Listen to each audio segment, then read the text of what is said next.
So, we are going to do basically basic things of embryo ना, कि जो शुरू के 4 वीक्स हैं वो सब क्या होते हैं, ठीक है।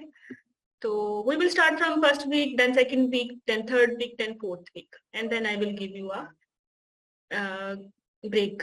लेकिन जो आपने इम्प्रिसाइज करना है, we will start from a movie. आपने जो देखना है ना, आपने ये फिल इन द ब्लैंक्स करनी है, ये बेसिक डेफिनेशन के। ये मूवी देखने के बाद you will be able to answer these questions. ये कैपेसिटेशन क्या है, एक्रोसोम रिएक्शन क्या है, what is blastocyst, what is epiblast, what is hypoblast, what is syncytioblast, what is cytotrophoblast, what are lacunae, what are maternal sinusoids, what is decidua, ये basic terms. Gastrulation क्या है, न्यूरोलेशन क्या है, extracellular membrane क्या है, ठीक है, एक्स्ट्रा मेसोडर्मल कैविटी क्या है जो लेटर ऑन कोरियंस बनाती है, एमनियन कैसे बनती है, डिफरेंस क्या है एमनियन और कोरियन में, ईच एंड एवरीथिंग। तो जब आपको बेसिक डेफिनेशंस याद हो जाएंगे ना, और आपको आपका माइंड जो है उसमें क्लियर पिक्चर होगी कि ये क्या चल रहा है, तो फिर जब आप ये सारी चीजें पढ़ेंगे फर्स्ट वीक की, सेकेंड वीक की, तो ना आपको बड़ा इजी रहेगा ये क्या चल रहा है। ये टेक्स्ट आपको एलियन वर्ड्स नहीं लगेंगे, ये क्या चल रहा है, वरना तो ये आपको सारे एलियन सी चीजें लगेंगी, ये पता नहीं क्या हो रहा है ना। तो अगर आपकी मेमोरी क्लियर है, आपकी पिक्चर मेमोरी इजी अच्छी है कि ये क्या चल रहा है, तो आप इनको रीड कर सकते हैं। किसी भी चीज को पढ़ने के लिए ऑब्वियसली उसकी उसकी हमें टर्म्स आनी चाहिए ना। तो ये आपकी टर्म्स हैं, ये क्या चल रहा है थर्ड वीक में, गैस्ट्रुलेशन क्या है, न्यूरोलेशन क्या है, फोल्डिंग क्या है, हाँ इन्वेजिनेशन क्या चल रही है, ये कैपेसिटेशन क्या है, ये एपिब्लास्ट क्या है, ये एक्स्ट्रा सिलोमिक मेसोडर्म क्या है, और ये एक्स्ट्रा एम्ब्रियोनिक मेसोडर्म क्या है, ये बहुत सारी चीजें फिर ना एंड में कंफ्यूज हो जाते हो, यू स्टैंड नो वेयर। तो हमने ये गलती नहीं करनी, हम पहले ही अपनी जो बेसिक डेफिनेशंस हैं उनको हम क्रिस्टल क्लियर कर लेंगे, ठीक है। उस पर जो हमारे इमेजेस हैं वो क्रिस्टल क्लियर कर लेंगे। मैं ये जो मूवी आप देखने वाले हो ये आपने 2 दफा देखनी है, then it will make sense for you, ठीक है। अच्छा, शुरू में सिर्फ मैं आपको थोड़ा सा बता दूं कि होता क्या है ना एम्ब्रियो में। Just give me one moment. ये शायद ये इस वीडियो में ये चीजें ऐड नहीं है, तो मैं इनको पहले ही बता दूं कि कहानी कब से शुरू होती है, ठीक है। कहानी शुरू होती है जब फर्टिलाइजेशन हो जाती है ना। जो सेकेंडरी ओवोसाइट है वो स्पर्मेटोजोआ से ना फाइनली मीट करता है ना, और मियोसिस 2 कंप्लीट हो जाती है, सेकंड पोलर बॉडी आउट हो जाती है और हमें एक जाइगोट मिल जाता है। कहानी यहीं से शुरू होती है ना, ये इससे भी कहीं पहले से शुरू होती है। चलें, इससे भी पहले से शुरू होती है। आपने मेंस्ट्रुअल साइकिल में पढ़ा होगा कि फर्टिलाइजेशन क्या होती है, राइट। कीमोट्रैक्शन होती है, फिर वो जो स्पर्म होता है वो कैपिस्टेट होता है, उसमें कुछ चेंजिंग्स आती हैं ताकि वो ना एग की मेम्ब्रेन्स को पेनिट्रेट कर सके। और इसमें एक्रोजिमल रिएक्शन होता है, इसमें कुछ एंजाइम्स आते हैं जो इसको हेल्प करते हैं। फिर वो स्पर्म बाइंड कर लेता है एग की मेम्ब्रेन्स को, फिर वो उनको क्रॉस करके अंदर अंडे के पास पहुंच जाता है, ठीक है। ये पूरा सफर तय करके फिर फाइनली इनकी फ्यूजन हो जाती है, हमारा जाइगोट बन जाता है, फ्यूचर एम्ब्रियो, फ्यूचर ह्यूमन बन जाता है, रेडी फॉर इम्प्लांटेशन। और जो जो इसने लेयर्स पेनिट्रेट करनी है, सबसे पहले वो कोरोना पेनिट्रेट करेगा स्पर्म, ठीक है। फिर वो जुनल प्लेसिडा को पेनिट्रेट करेगा, फिर वो प्री व्हाइट लाइन स्पेस को पेनिट्रेट करेगा, फाइनली प्लाज्मा मेम्ब्रेन जिसको व्हाइट लाइन मेम्ब्रेन कहते हैं उसको पेनिट्रेट करेगा। ये आपके एग्जाम में भी आते हैं कि ये क्या है, कोरोना रेडिएटर है, ये 2 क्या है, ठीक है, जुनल प्लेसिडा, 3 क्या है, प्री व्हाइट लाइन स्पेस, 4 क्या है, व्हाइट लाइन मेम्ब्रेन या प्लाज्मा मेम्ब्रेन, ठीक है।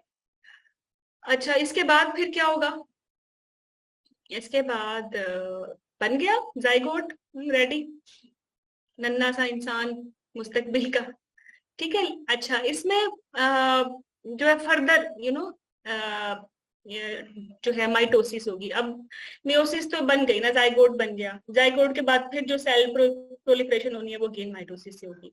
एक सेल के 2 बन जाएंगे, 2 के 4 बन जाएंगे, 4 के 8 बन जाएंगे, 8 के 16, 16 के 32, है ना, और गो मूव ऑन, और इस तरह बहुत सारे सेल्स बन जाएंगे और एक सेल का गुच्छा बन जाएगा जिसे हम कहते हैं blastocyst.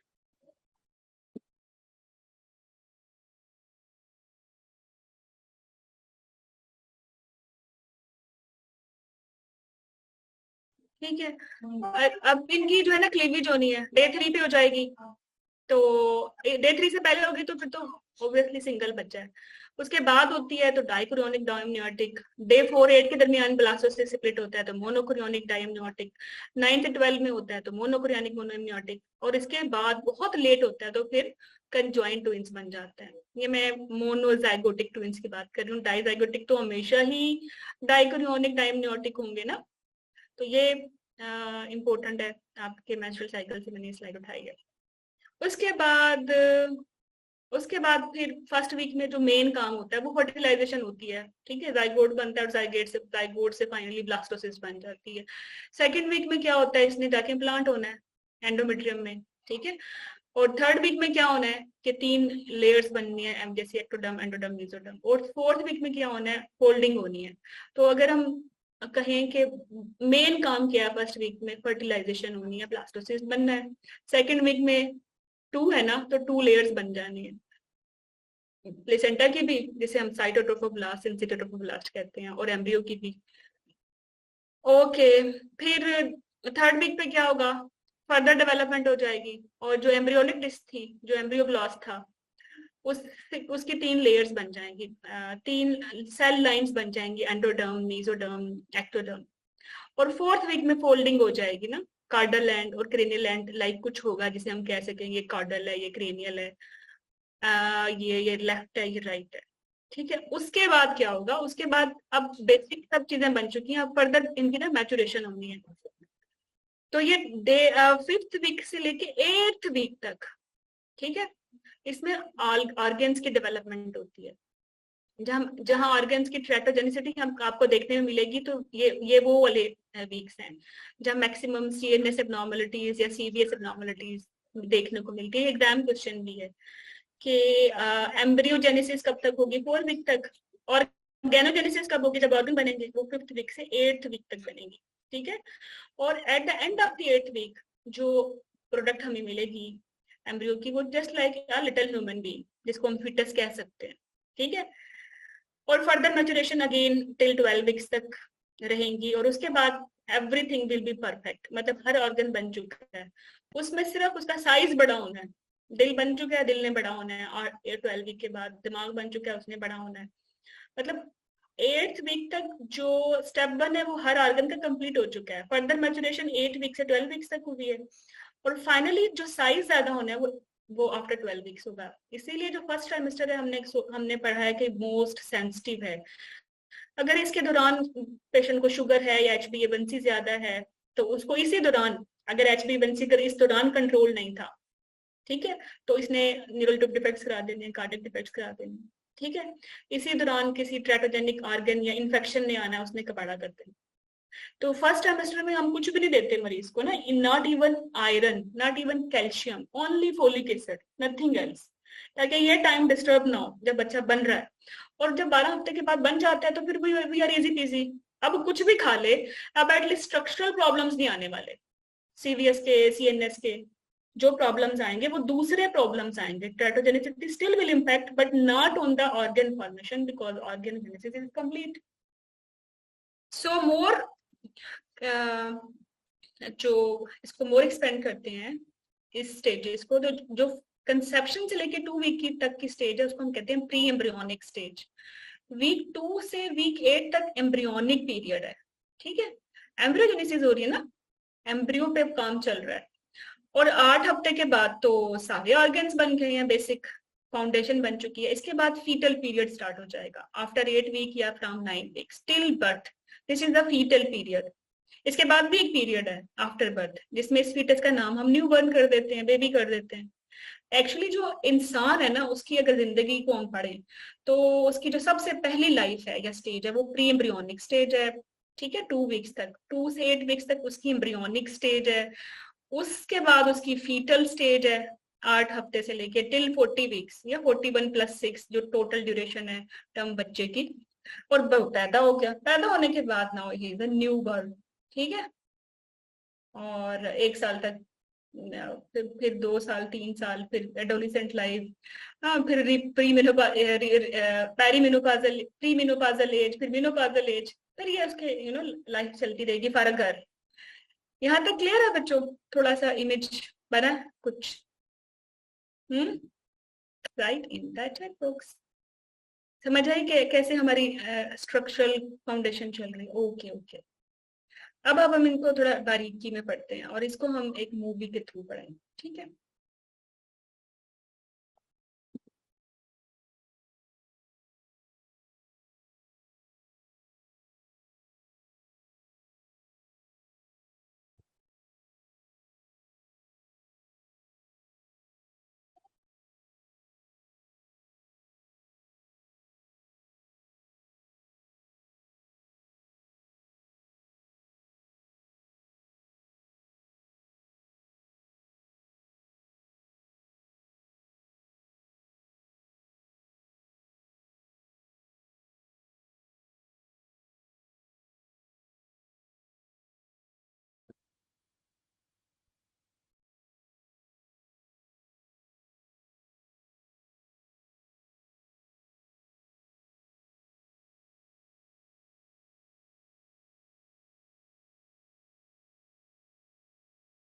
When ejaculation occurs during intercourse, approximately 200.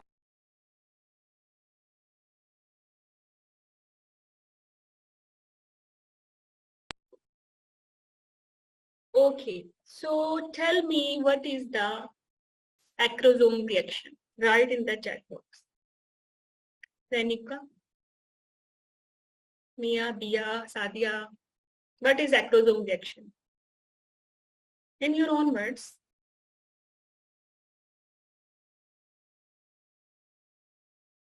किस पे होता है? स्पर्म्स पे होता है या अंडे पे होता है? सादिया से ओके ओके। स्पर्म्स में होता है। स्पर्म्स के हेड को क्या होता है?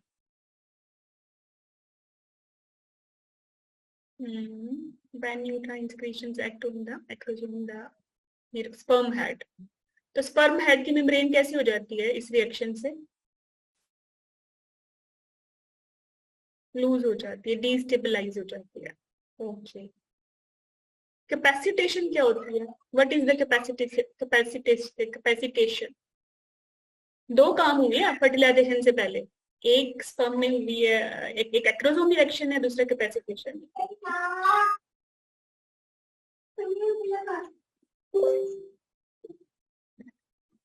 ओके अच्छा, अभी तो हमने पढ़ा था कि जो स्पर्म्स हैं वो पहुंच जाते हैं इन फैलोपियन ट्यूब इन 2 आवर्स, यही पढ़ा है ना। लेकिन दे हैव सेड कि कैपेसिटेशन और ये एक्रोसोम रिएक्शन है, ये सेवरल आवर्स लेता है। तो ये ना एटलीस्ट 12 आवर्स लेता है बच्चों, ठीक है। तो आप मुझे ये बताएं कि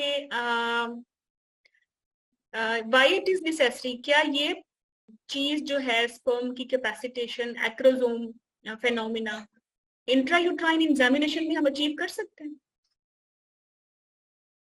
अवेलेबल आर नॉट? आईयूआई की क्या ये चीज मौजूद होगी?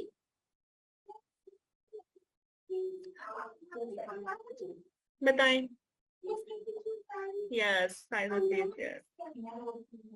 Not sure Sadia, why? एक sperms through male part introduce कराए हैं या हमने इंट्रोड्यूस करा दिया? ट्रैवल तो उन्होंने सर्विक्स से लेके फैलोपियन ट्यूब तक खुद ही करना है ना। और ये जो ट्रेवलिंग टाइम है इसके दौरान इनकी जो है कैपेसिटेशन होगी स्पर्म्स की। थिंग इज दैट ये कैपेसिटेशन मेल जेनिटल ट्रैक्ट के अंदर हुई है या फीमेल जेनिटल ट्रैक्ट के अंदर हुई है? कैपेसिटेशन और acrosome reaction female genital tract के अंदर हुआ है। जब तक स्पर्म्स थे इनसाइड वाज डिफरेंस, या जब वो यूरेथ्रा से इजेक्ट हुए तब तक वो कैपेसिटेटेड थे?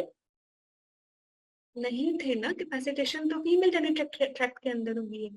तो आईवाई में भी होगी, चाहे आप खुद से इंट्रोड्यूस करें या मेल इंट्रोड्यूस करे स्पर्म्स को इनसाइड फीमेल जेनिटल ट्रैक्ट, तो ये होगी, ठीक है। आईवीएफ में होगी, आईवीएफ में होगी। नो टेल मी, आईवीएफ में होगी? आईवीएफ इक्सी में, सॉरी, मोर प्रिसाइजली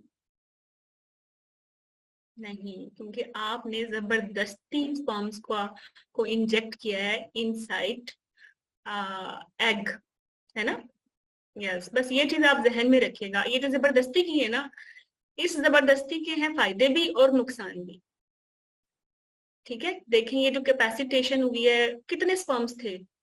1 ml में 15 मिलियन मिनिमम स्पर्म्स थे। इनमें से जो काबिल थे, जो लाइक थे, जिन्होंने ये सारा प्रोसेस कैपेसिटेशन का, एक्रोसोम रिएक्शन का फेस किया है, वही आगे जाएंगे ना। बाकी मिलियंस ट्रिलियंस तो पीछे रह गए। तो जब हम इस प्रोसेस को बाईपास करते हैं तो हम स्पर्म की क्वालिटी को भी बाईपास करते हैं। दैट्स वाई जो आईवीएफ इक्सी में एनॉमलीज होती हैं वो ज्यादा होती हैं as compare to the natural selection. जो नेचुरली सिलेक्टेड स्पर्म्स हैं ये ज्यादा लाइक हैं, इनके मिसकैरेजेस कम होते हैं, इनमें एनॉमलीज भी कम होती हैं। दैट्स वाई जो ये आईवीएफ इक्सी है इसमें ज्यादा होते हैं। Simple, easy PG.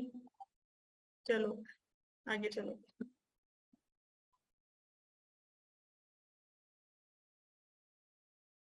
during which the enzymatic contents of the acrosome are released. These enzymes help to digest a path through the zona pellucida, allowing the spermatozoa to enter the perivitelline space and reach the plasma membrane of the secondary oocyte with which it fuses.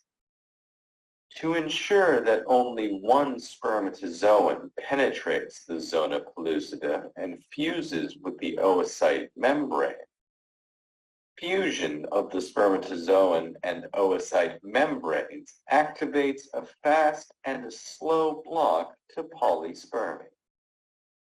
During fast blocked polyspermy, after fusion, the oocyte membrane depolarizes, preventing other spermatozoa from fusing with it. Slow block to polyspermy is also stimulated by this depolarization. During slow blocked polyspermy, a wave of intracellular calcium is released. बताइए जो fast block polyspermy है उसमें क्या हुआ है? Sadia, Pfizer? Sadia IUI बोलते हैं, intrauterine insemination.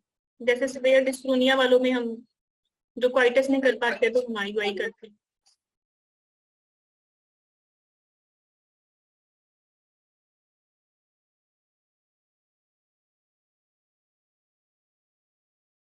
So depolarisation of ओवा की मेम्ब्रेन।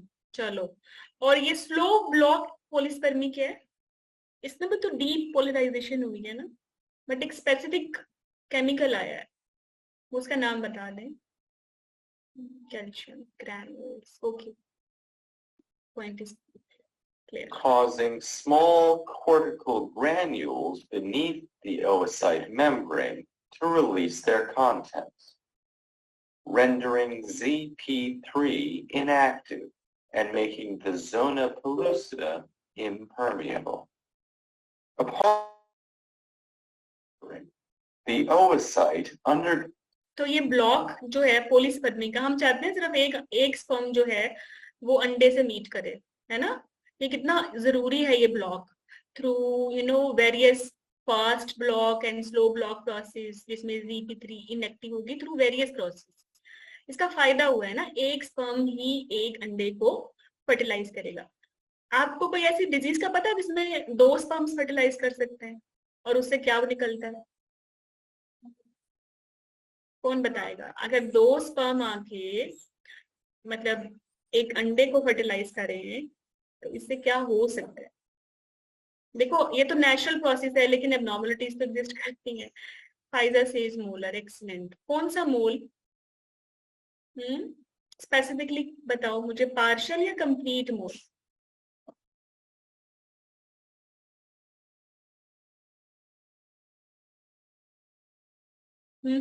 पार्शियल मोल या कंप्लीट मोल? पार्शियल मोल, पार्शियल, एक्सीलेंट। तो ये जब एबनॉर्मलिटी आएगी जिसमें पॉलीस्पर्मी हो रही है, जिसमें ZP3 काम नहीं कर रहा, या खुद ब खुद हो जाएगी या कुछ रिस्क फैक्टर्स होंगे कि ऐसा होगा?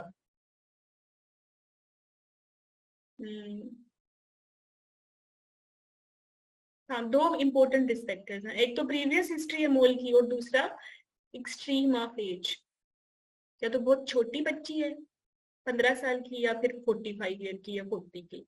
और इनमें भी कंपेयर करें तो ओल्डर एज में ज्यादा होता है, क्योंकि इनके अंडे जो होते हैं ना वो बूढ़े हो चुके होते हैं, तो इतना अच्छा ब्लॉक नहीं करते पुलिस पर। चलो, goes meiosis II and further develops into the female pronucleus. अच्छा ये मायोसिस 2 पे क्या हमारे पास होता है ना, सेकेंडरी oocyte है ना, सेकेंडरी oocyte है। और इसको मीटअप करने वाला है स्पर्म का हेड, जिसमें सारा डीएनए मटेरियल है। अभी तक जो इनका मीटअप नहीं हुआ तो इनको हम प्रोन्यूक्लियस भी कहते हैं, मतलब male pronucleus and female pronucleus. During this time, the sperm develops into the male pronucleus, and the two pronuclei fuse to form a single diploid nucleus, or zygote. So, fertilization in summary, before an oocyte can be fertilized, the spermatozoa must undergo capacitation and an acrosomal reaction. इस reaction से काबिल sperms मिलेंगे ना, और less risk है miscarriages का, anomalies का, लेकिन फिर भी हो सकती है। But as compare to other चीजें तो बाईपास करती हैं उनसे कम, जैसे आईवीएफ इक्सी। ठीक है, फिर कैपेसिटेशन होगी, जिसका मकसद क्या है कि जो स्पर्मेटोजोआज हैं ये हाइपर एक्टिव हो जाएं और ये इस काबिल हों कि जो एग की मेम्ब्रेन है, कोरोना रेडिएटा, उसको पेनिट्रेट कर सके। ठीक है, इसको कहते हैं capacitation, hyper activity of spermatozoa. और ये मिनिमम 10 to 12 आवर्स लेती है इनसाइड फीमेल जेनिटल ट्रैक्ट। अच्छा, फिर जो एक्रोसोमल रिएक्शन है ये होगा ये स्पर्म के हेड में। It will allow the sperm to penetrate through the zona pellucidum. थोड़ा रेडिएटर नहीं, zona pellucidum, please remember it. और फिर वो साइड की मेम्ब्रेन को बाइंड कर लेगा और फिर अंदर आ जाएगा साइटोप्लाज्म में। जो हेड है स्पर्म का एंड वो साइड का, जो इनके हेड हैं, इनके हेड को हम बोलते हैं प्रोन्यूक्लियस। और फिर फाइनली वो भी हैप्लाइड था, 23 था। स्पर्म में भी तो क्रोमोसोम नंबर 23 था ना। स्पर्म पूरे बॉडी में वो वाहिद सेल है जिसके पास आधे आधे क्रोमोसोम्स हैं, 23 क्रोमोसोम्स हैं, बाकी पूरे बॉडी में 46 क्रोमोसोम होते हैं। और ये इसकी एक रीजन है ताकि 23 आधे जो हैं वो फीमेल से पूरे हो जाएं, और वो भी हैप्लाइड है। जब एक हैप्लाइड दूसरे हैप्लाइड से मिलेगा तो डैप्लाइड नंबर या ह्यूमन का जो क्रोमोसोम नंबर है वो कंप्लीट हो जाएगा, 46। अगर स्पर्म XX था तो फीमेल बन जाएगी, राइट नाउ। और अगर वो XY था तो मेल बन जाएगा, राइट नाउ। अच्छा, एक और मैं वैसे ही बात बता दूं, आपके एग्जाम रिलेटेड नहीं है। ये जो स्पर्म्स होते हैं जिनके पास XY कंटेंट होता है, ये थोड़े ना लाइट होते हैं, हल्के होते हैं, ये बड़े जल्दी स्विम कर जाते हैं। और जिनके पास डबल X होता है ना, ये थोड़े भारी होते हैं, हैवी होते हैं, ये थोड़ा टाइम लेता है स्विम करने में। तो जो पहले पहुंचेगा वो पहले फर्टिलाइज करेगा ना। जो पहले पहुंचेगा वो पहले फर्टिलाइज। तो इसीलिए कुछ लोग अगर ये चाहते हैं कि उनके मेल जेंडर ही हो, ये प्रूवन नहीं है, ओबीजी में एक टोटका है जस्ट। तो उनको ये चाहिए कि intercourse around the time of ovulation ही करें, उससे पहले ना करें। क्योंकि अगर उससे पहले मल्टीपल टाइम हो चुका है और अंडा तो अभी तैयार नहीं है ऑब्वियसली, वो तो अराउंड ओव्यूलेशन रिलीज होगा। तो ये जो हैवी स्पर्म्स हैं XX वाले, वो भी पहुंच चुके होते हैं ट्यूब में। ठीक है, तो फिर ज्यादा फिर इक्वल चांसेस हैं कि मेल भी हो सकता है, फीमेल भी हो सकता है। बट अगर नो क्वाइटस बिफोर ओवुलेशन और ओनली अराउंड ओवुलेशन हो तो फिर प्रोबेबिलिटी ना बढ़ जाती है कि वाई क्रोमोसोमी जो है फर्टिलाइज करेंगे।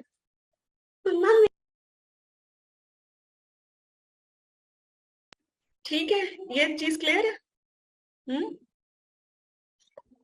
आप लोगों ने प्रैक्टिस करनी है तो इसलिए बता रही हूँ, एग्जाम में नहीं आने वाला ये स्टूपिड सा क्वेश्चन। अब ये नजर आ गया तो मैं बता रही हूँ। दूसरा ये कि कुछ ना सेंट्रीफ्यूज प्रोसेस भी होता है जिसमें वाई क्रोमोसोम्स, जो लाइट क्रोमोसोम्स होते हैं, वो हम निथार लेते हैं और IUI के दौरान उन्हीं को यूज करते हैं ताकि प्रोबेबिलिटी ऑफ मेल जेंडर बढ़ जाए।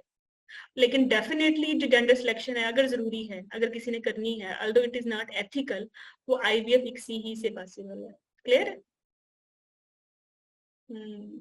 चलो। आप सुनो आगे।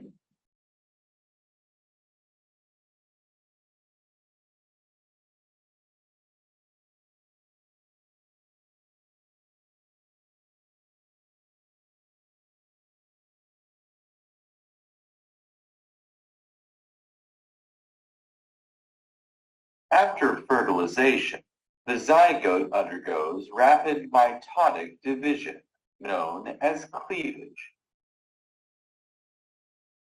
The first cleavage, completed about 30 hours after fertilization, produces two identical cells called blastomeres. This cell division continues, and by day 3 there is a cluster of 16 identical blastomeres. This is known as the morula. The morula enters the cavity of the uterus around day 4. At this point, around the 32-cell stage, a fluid known as uterine milk starts to penetrate the zona pellucida to nourish the blastomeres. The blastomeres continue to divide, and as more uterine milk enters the morula, they develop a central fluid-filled cavity known as the blastocyst cavity or blastocele.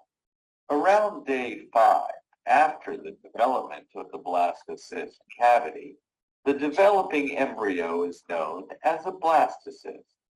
Around this time, the zona pellucida degenerates and the blastocyst hatches into the uterine to implant into the uterine. Okay, अब मुझे ये बताएं कि ये जो अंडा बना है ये मोनोजाइगोटिक है या डाइजाइगोटिक है? एक ही अंडा है ना, मतलब जाइगोट जो है एक ही जाइगोट है ना, मोनोजाइगोट है ना? जाइगोटिक है। अगर मोनोजाइगोटिक में सेल स्प्लिटिंग हो जाए अर्ली, तो क्या बनेगा? डाइकोरियानिक, डाई एमनियोटिक। और अगर लेट हो, लाइक डे 12 के बाद हो, तो फिर जो नहीं होते जुड़े हुए बच्चे कंजॉइंट ट्विंस वो बन जाएंगे। ठीक है, तो ये एक अंडा है। अगर मैं कहूँ 2 अंडे हैं, तब तो मसला ही नहीं है, तब दोनों डिफरेंट है, दोनों ही डाइकोरियानिक है, डाई एमनियोटिक है।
Okay, sorry.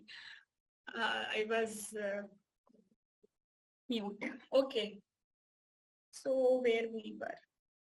चलो मैं करती हूँ। अच्छा, ये ZP3 कब, ये जो जीना पैलेसविडा है, ये कब डिजेनरेट होता है? डे 5 पे। बिफोर इम्प्लांटेशन ZP को डिजेनरेट होना पड़ेगा, वरना फिर वो जुड़ेगा कैसे एंडोमेट्रियम कैविटी से। ठीक है, तो इट्स मीन इम्प्लांटेशन डे 5 पे होगी। Wall. Implantation occurs approximately 6 to 7 days after fertilization, but can only occur if the endometrial wall is sufficiently prepared by the correct levels of hormones. The blastocyst usually... Okay, so implantation can never, occur before 5 days. तो after 5 days होगी या 6 day, more 6-7 दो different confusions हैं, दोनों ही आए तो आपने 6 choose करना। और ये जो डेज की डिस्क्रिमिनेशन है ना, ये डिफरेंट बुक्स में है, तो जो मिनिमम है दैट विल बी आवर की। ठीक है। दूसरा ये है कि जब इम्प्लांटेशन होगी ना, उस वक्त एंडोमेट्रियम को भी राइपन होना चाहिए। तो कितनी थिकनेस होनी चाहिए एट लीस्ट फॉर इम्प्लांटेशन? कितनी थिकनेस होनी चाहिए? क्या प्रीरेक्विजिट है कि थिकनेस कितनी हो? 5 mm। 5 mm से कम हो तो इम्प्लांटेशन होगी? नहीं होगी। अच्छा, अगर मैं आपसे कहूं कि ये पेशेंट, इसको एशरमैन सिंड्रोम है, अगर मैं आपको ये कहूं कि इसकी एंडोमेट्रियम एब्लेशन हो गई है, यूट्राइन एंडोमेट्रियल एब्लेशन के थ्रू, तो फिर क्या ये इम्प्लांटेशन होगी? प्रॉब्लम इम्प्लांटेशन का है या इसको आप इनफर्टाइल बोलोगे? क्या टर्म यूज करोगे? क्या ये इनफर्टाइल है? इनफर्टाइल तो नहीं है, फर्टिलाइजेशन तो भी है। तो आप क्या करते हो? आप इनफर्टिलिटी को मिक्स कर देते हो। इनफर्टाइल नहीं है ये, जिनके एशरमैन है, जिनकी यूट्राइन आर्टरी, जिनकी एंडोमेट्रियल एब्लेशन हुई है, ठीक है, ये दे आर नॉट इनफर्टाइल, इनकी एंडोमेट्रियम खराब है। इसी तरह अगर यूट्राइन एनोमलीज में मैं कहूँ इनफर्टिलिटी होगी, हो सकती है, नहीं हो सकती ना, क्योंकि फर्टिलाइजेशन तो भी है। यूट्रस बेसिकली खराब है, एंडोमेट्रियम बेसिकली खराब है। तो ये डिफरेंस पार्ट 2 पार्ट 3 तक नहीं समझ आता, आपका माइंड जो है ना वो जो है फोगी रहता है। तो ये इसके पीछे बेसिक कॉन्सेप्ट है कि पेशेंट की ओवरी ठीक है, एवरीथिंग इज ओके, फर्टिलाइजेशन हुई है, एंडोमेट्रियम इज कल्प्रेट, तो ट्रीटमेंट भी एंडोमेट्रियम की होगी ना, ना कि आप उसको बीटा एचजी पे डाल दो, उसको डिफरेंट एआरटी पे डाल दो। चलो, Plants in the posterior portion of the fundus of the uterus. Initially, the blastocyst attaches. अच्छा, ये जो इम्प्लांटेशन हुई है ये फंडस पे हुई है, पोस्टीरियर वाल पे। अगर इसकी इम्प्लांटेशन इनसाइड फैलोपियन ट्यूब हो जाए, फिर क्या आउटकम निकलेगा? एक्टोपिक हो जाएगी। अगर इसकी इम्प्लांटेशन, अगर इसका प्रीवियस स्कार है, स्कार पे जाके हो जाए, तो फिर क्या होगा? सिजेरियन स्कार एक्टोपिक बन जाएगी। अगर इम्प्लांटेशन सर्विक्स में जाके हो जाएगी तो सर्वाइकल एक्टोपिक बन जाएगी। इम्प्लांटेशन फैलोपियन ट्यूब में ना हो, जब एब्डोमिनल कैविटी में हो जाए, एब्डोमिनल एक्टोपिक बन जाएगी। ओवरी में हो गई तो ओवेरियन एक्टोपिक बन जाएगी। Loosely to the endometrial wall, but this attachment becomes stronger as the blastocyst burrows into the endometrium, and the endometrium becomes increasingly vascularized. Eventually, the blastocyst is completely embedded within the endometrium, at which point the endometrium becomes known as the decidua. The regions of the decidua have specific names relative to the site of blastocyst implantation. The area between the embryo and the stratum basalis is known as the decidua basalis. The area between the embryo and the uterine cavity is the decidua capsularis, and the remaining area is known as the decidua parietalis. Okay, tell me, decidua क्या था? Pfizer, मैं बताती हूँ ये formation दोबारा से, वो I think so Pfizer, आपको मैंने वो जो टेबल दिखाई है बस वो दोबारा देख लीजिएगा, लिखा ही हुआ है। Focus on this video. Okay, tell me, decidua क्या था? कहाँ से बना? ये डेसिडुआ की टर्म कहाँ से आई है? एंडोमेट्रियम बेसिकली डेसिडुआ है। तो प्रेगनेंसी की जो एंडोमेट्रियम है ना, उसको हम डेसिडुआ बोलते हैं। तो इसलिए अगर पेशेंट नॉन प्रेग्नेंट स्टेट है तो हम एंडोमेट्रियम का वर्ड यूज करेंगे फॉर एंडोमेट्रियम। तो डेसिडुआ का जो वर्ड यूज होगा वो आफ्टर प्रेगनेंसी यूज होगा ना फॉर एंडोमेट्रियम। ठीक है। डेसिडुआ बिजेलस क्या है? डेसिडुआ बिजेलस क्या है? What is decidua basalis? ये तो आपका एग्जाम क्वेश्चन है, डेसिडुआ बिजेलस। एबीसी प्लेसेंटा के लेक्चर में बताया भी था।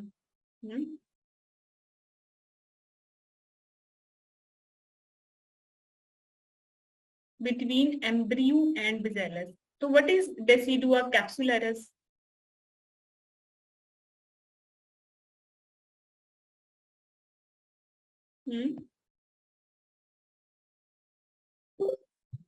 दोबारा सुनिए, ठीक है। Decidua bacillus, Decidua capsularis and Decidua paritalis, ये 3 तरह के डेसिडुआ हैं। तो एंडोमेट्रियम की टाइप्स हैं वो 3 तरह की हैं, ठीक है। रेलेवेंट विद द जाइगोट, के वो कहाँ जाइगोट इम्बेड हो रहा है। तो yes, now listen again. Increasingly vascularized. Eventually, the blastocyst is completely embedded within the endometrium, at which point the endometrium becomes known as the decidua. The regions of the decidua have specific names relative to the site of blastocyst implantation. The area between the embryo and the stratum basalis is known as the decidua basalis. The area between the embryo and the uterine cavity is the decidua capsularis. And the remaining area is known as the decidua parietalis.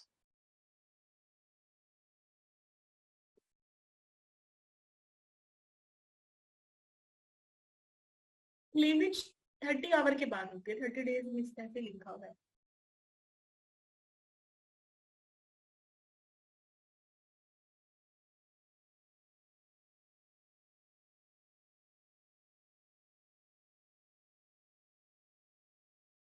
Implantation of the blastocyst usually occurs 6 to 8 days after fertilization. By the end of day 8, the blast... अच्छा सादिया, अभी रुक जाओ, decidua की मैं slides दिखाती हूँ, बस वो देख लेना। But just register right now कि there is a difference between these 3 types, ठीक है। और ये एग्जाम में पिक्चर के साथ आती हैं कि वो बताते हैं कि ये पिक्चर, ये जो एरो ए है वो क्या बता रहा है, एरो बी क्या बता रहा है, ठीक है। Blastocyst has burrowed into the endometrium of the uterus. At this time, it is composed of 2 main components: the outer cell mass, the trophoblast, and the inner cell mass, the embryoblast. As the trophoblast makes contact with the endometrium, it differentiates into 2 layers: an inner cytotrophoblast and an outer syncytiotrophoblast. The embryoblast differentiates into a bilaminar embryonic disc composed of 2 cell layers, the hypoblast and the epiblast. Okay, decidua की slides दिखा दूंगी। I know Nosheen, आप लोगों ने ABC of placenta skip की है। Actually embryo जो है ना बड़ी रेलेवेंट है। मेंस्ट्रुअल साइकिल आता है तो फर्टिलाइजेशन आती है, फर्टिलाइजेशन आती है तो प्लेसेंटा और बाकी चीजें आती हैं। तो डू नॉट स्किप इट। दोबारा से प्लेसेंटा वाली आपने अपना लेक्चर सुनना है, डिटेल्ड है प्लेसेंटा की ईच एंड एवरीथिंग, ठीक है। बट डेसिडुआ की मैं स्लाइड दिखा दूंगी। राइट नाउ मुझे ये बताएं कि एट डे 8 हम पहुंच गए हैं। तो डे 8 पे ना हमने 2 चीजें पढ़ी हैं। हमने पढ़ा जो ब्लास्टोसिस्ट थी उसकी 2 सेल बन गए ना, एक एम्ब्रियोब्लास्ट बन गया और एक बन गया ट्रोफोब्लास्ट। ट्रोफोब्लास्ट की जो आउटर लेयर है वो साइटोट्रोफोब्लास्ट है, जो अंदर वाली लेयर है वो ये सिंसिटियोट्रोफोब्लास्ट है जो आउटर वाली है, और ये जो अंदर वाली है ये साइटोट्रोफोब्लास्ट है। ट्रोफोब्लास्ट की 2 लेयर्स, अंदर वाली साइटो और बाहर वाली सिंसिटियो। इसी तरह जो एम्ब्रियोब्लास्ट था जिसको इनर सेल मैस बोलते हैं, उसकी भी 2 लेयर्स बन गई। अंदर वाली है एपिब्लास्ट और ये जो येलो वाली बाहर वाली है ना, ये है हाइपोब्लास्ट। अब आपने ना इनकी कलर्स याद रखनी है कि हाइपोब्लास्ट मिलके एक्स्ट्राफ्लोमिक मेम्ब्रेन बना रही है और यहाँ इसके अंदर एमनियोटिक कैविटी बनेगी, तो ऑब्वियसली ये एपिब्लास्ट और जो अंदर वाले ये जो सेल है बी सेल्स है ना, साइटोट्रोफोब्लास्ट, इनके साथ मिलके बनेगी। तो ये स्ट्रक्चर्स याद रखनी है।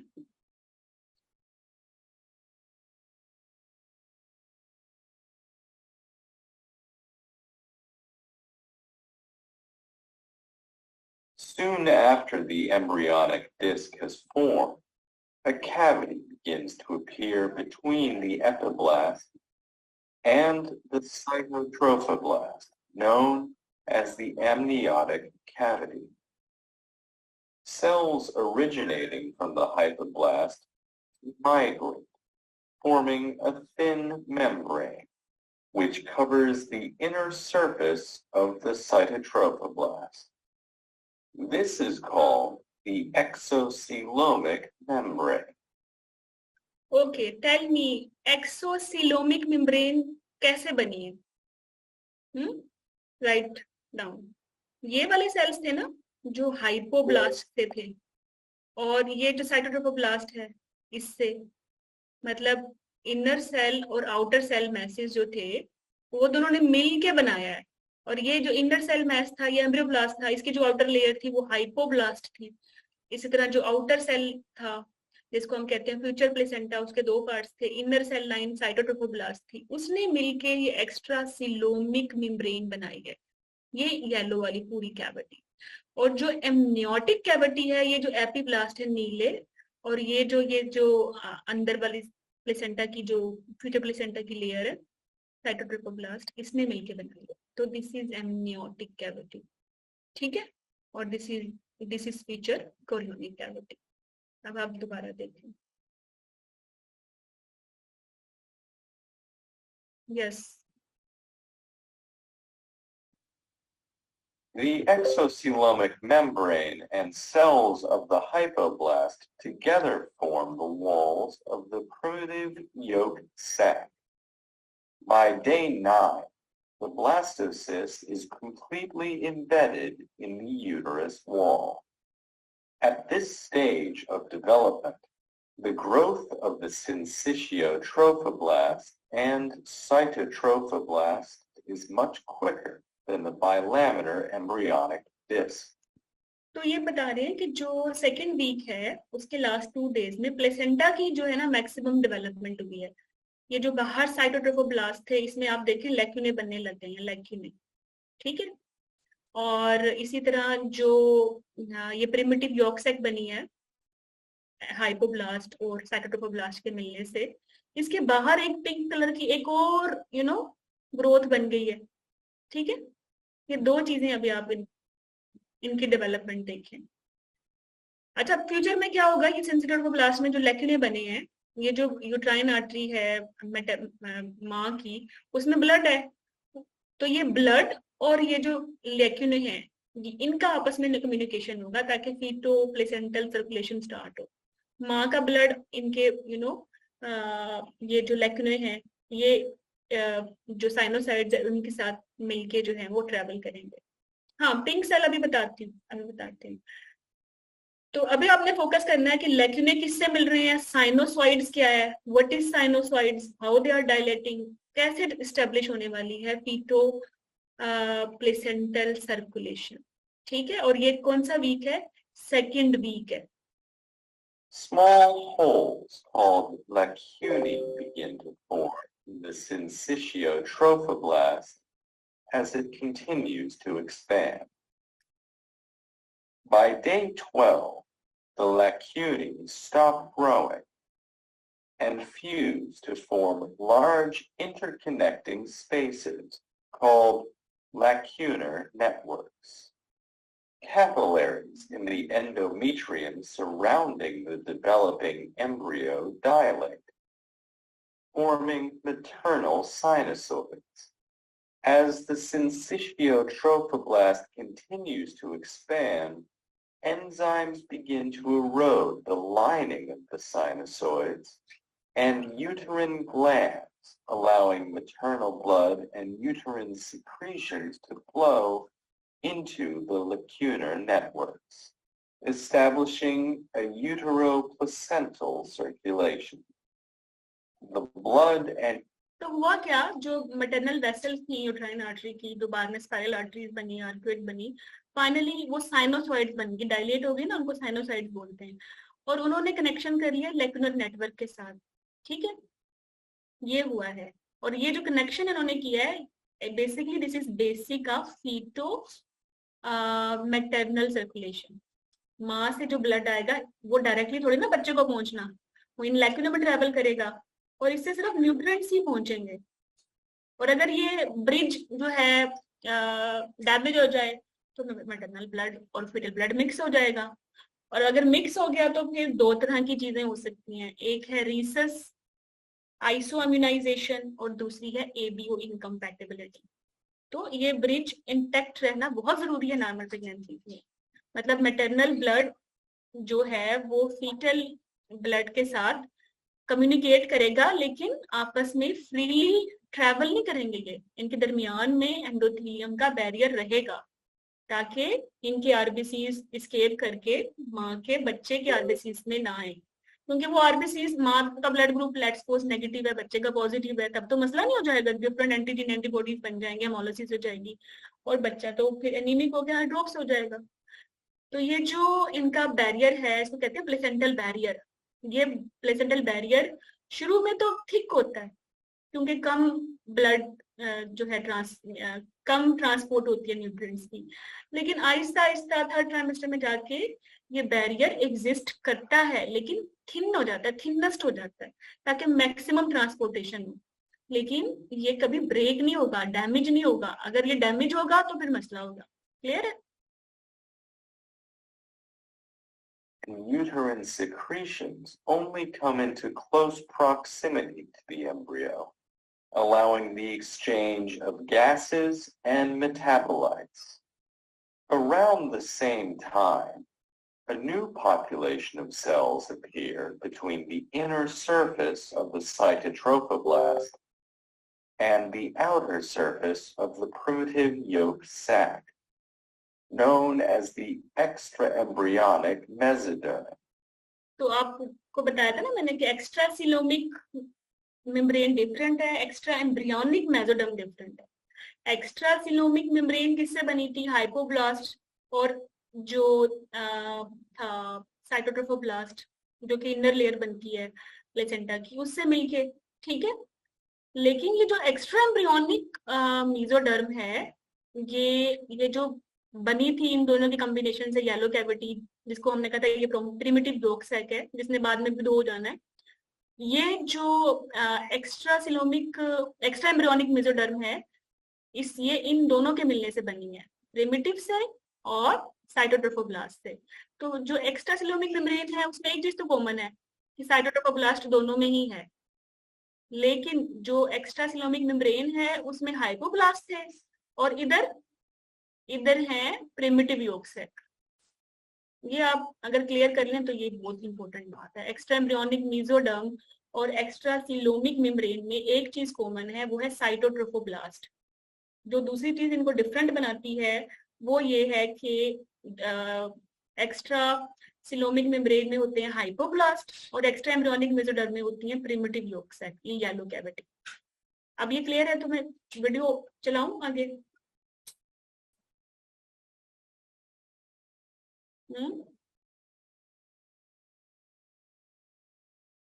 ये जो पिंक सेल है इसका नाम है extra embryonic mesoderm. Okay,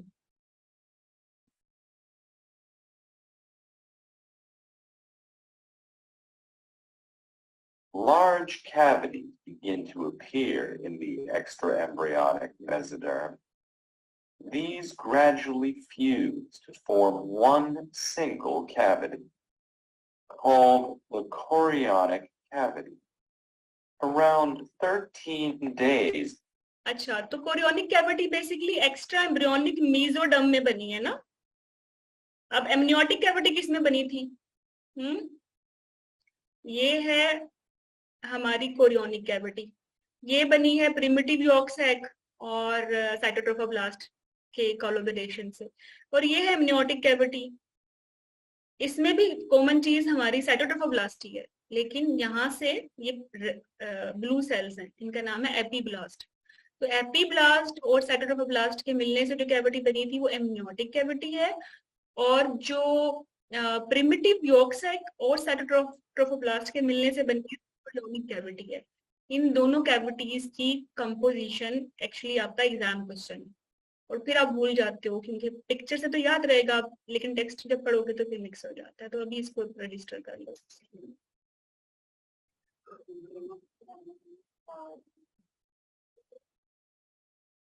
After fertilization, a large portion of the exocoelomic cavity is pinched off, forming a smaller cavity, the secondary yolk sac.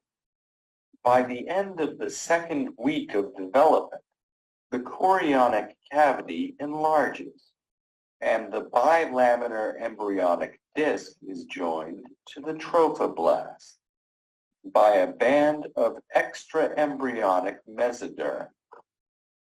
हाँ, तो देखो ये जो ये सारी एक्स्ट्राएम्ब्रियोनिक मेसोडर्मी है ना, ठीक है, ये सारी की सारी कैविटी बन गई, लेकिन यहाँ ये कैविटी नहीं बनी, यहाँ ये सॉलिड रही है, और ये कनेक्शन है फ्यूचर अम्बिलिकल कार्ड का, क्योंकि अब ये प्लेसेंटा हो गया, प्लेसेंटा के साथ मिल जाएगी, है ही साइटोट्रोफोब्लास्ट प्लेसेंटा का पार्ट, और ये जो एपिब्लास्ट और ये इनर सेल मैश था जो शुरू में बना था, ये तो बेसिकली फ्यूचर एम्ब्रियोब्लास्ट है ना। तो बच्चा जो प्लेसेंटा से कनेक्ट हो रहा है, ये कनेक्शन है। तो ये कनेक्शन को अगर हम कहें, शुरू में इसका नाम क्या था, ये extra mesodermal, extra coelomic mesodermal था ना, ये पूरी एक्स्ट्रा एम्ब्रियोनिक मीजोडर्म है ना, कोरियनिक कैविटी सारी बन गई, कैविटी ये सारी आपस में फ्यूज हो गई, लेकिन यहाँ से बेसिकली फ्यूज नहीं हुई। क्यों फ्यूज नहीं हुई? क्योंकि इसने बनना था अम्बिलिकल कार्ड। कोरियनिक कैविटी किस बेबी प्लीज, मैं इसको मैं दोबारा दिखाऊंगी, मैंने बोला था ये वीडियो एक दफा देखने से समझ नहीं आएगी, हम इसको 2 दफा देखेंगे, ठीक है। चलो मैं दोबारा से इसको शुरू करती हूँ, क्या चला है, फोकस है Trophoblast and the outer surface of the primitive yolk sac, known as the extraembryonic mesoderm. Large cavities begin to appear in the extraembryonic mesoderm. These gradually fuse to form one single cavity, called the chorionic cavity. Around 13 days after fertilization, a large portion of the exocoelomic cavity is pinched off, forming a smaller cavity, the secondary yolk sac. By the end of the second week of development, the chorionic cavity enlarges, and the bilaminar embryonic disc is joined to the trophoblast by a band of extraembryonic mesoderm called the connecting stalk, the future umbilical cord.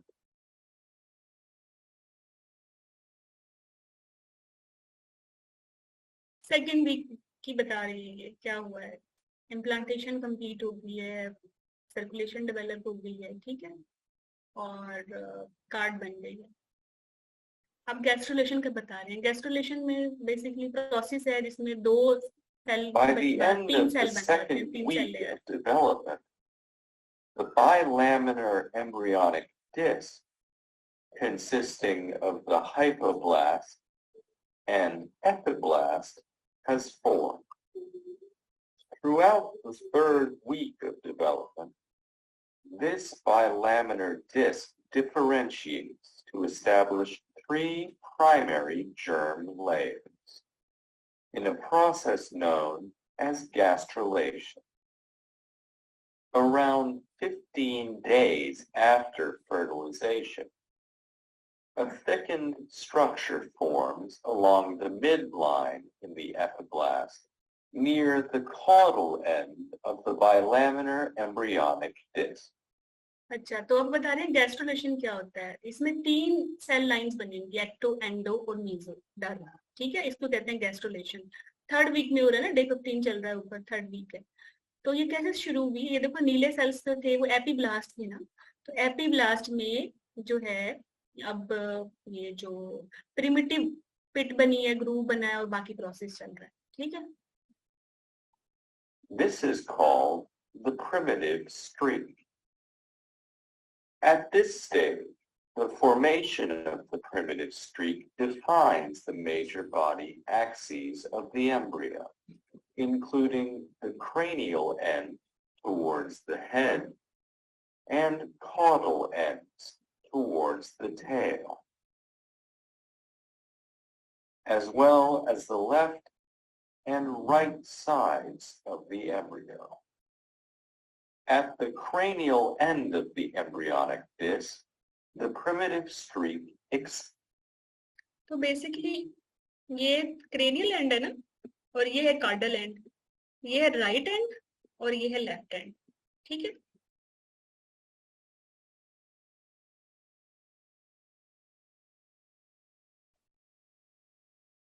deposited into the vagina.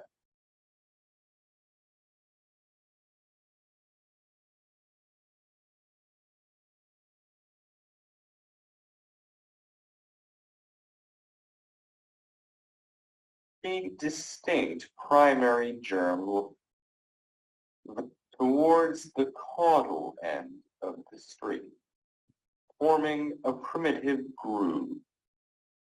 Once formed, cells of the epiblast migrate inwards towards the streak, detach from the epiblast, and slip beneath it into the interior of the embryo. This process is known as invagination. The first cells to invaginate through the primitive groove invade the hypoblast and displace its cells. The hypoblast cells are eventually completely replaced by a new proximal cell layer, which is referred to as the definitive endoderm. So definitive endoderm कौन से sales हैं? जो ये नीले cell है ना, epiblast, यहाँ से फर्स्ट जो सेल्स माइग्रेट हुए थे इन्वेजिनेशन प्रोसेस से, और इससे नीचे आ गए थे। नीचे कौन सी सेल थी? हाइपोब्लास्ट थे, उनको उन्होंने रिप्लेस कर दिया। तो ये जो सेल्स जो सबसे पहले माइग्रेट हुए हैं, ये हैं डेफिनेटिव एंडोडर्म या future GIT. By day 16, the majority of the hypoblast has been replaced. The remaining cells of the epiblast are now referred to as the ectoderm and forms the most exterior distal layer. Some of the invaginated epiblast cells remain in the space between the ectoderm and newly formed definitive endoderm. These cells form a germ layer known as the mesoderm. तो देखो, जो cell सबसे पहले भाग के आ गए थे वो तो एंडोडर्मल सेल्स थे, ठीक है। जो आए थे भाग के लेकिन आगे मूव नहीं किए और यहीं स्टे कर गए, वो मेसोडर्मल थे। जो सबसे आखिर में आए, ठीक है, दे वर एक्टोडर्मल। दोबारा सुनो। Once eventually complete to the interior known as a primitive pit. This depression continues along the midline of the epiblast towards the caudal end of the streak, forming a primitive groove. Once formed, cells of the ये जो primitive groove है ना, ये neural groove से different है। बाद में जब पढ़ोगे न्यूरल ग्रूव तो फिर तुम्हें लगेगा पता नहीं न्यूरल ग्रूव से सेल्स माइग्रेट कर रहे हैं। ये सेल जो माइग्रेट कर रहे हैं, जिन्होंने फ्यूचर एंडोडर्म, मेसोडर्म और एक्टोडर्म बनाना है, ये प्रिमिटिव ग्रूव से निकल के आ रहे हैं। मतलब वो साइड जहां से एपिब्लास्टिक सेल्स माइग्रेट करके नीचे आ रहे हैं, ठीक है, स्लिप डाउन कर रहे हैं बीनीथ एपिब्लास्ट, जहां जो बेसिकली टुवर्ड्स हाइपोब्लास्ट है इनकी डायरेक्शन, तो वो फ्रॉम प्रिमिटिव ग्रूव है। ये वो जो जहां से इन्होंने एस्केप करना है, वो सारी एपिब्लास्टिक नहीं है साइट, वो एपिब्लास्ट में एक ग्रूव बना है जिसका नाम है प्रिमिटिव ग्रूव, वहां से एस्केप कर रहे हैं। और जो पहले एस्केप कर रहे हैं वो एंडोडर्मल है। The epiblast migrate inwards towards the streak, detach from the epiblast, and slip beneath it into the interior of the embryo. This process is known as invagination.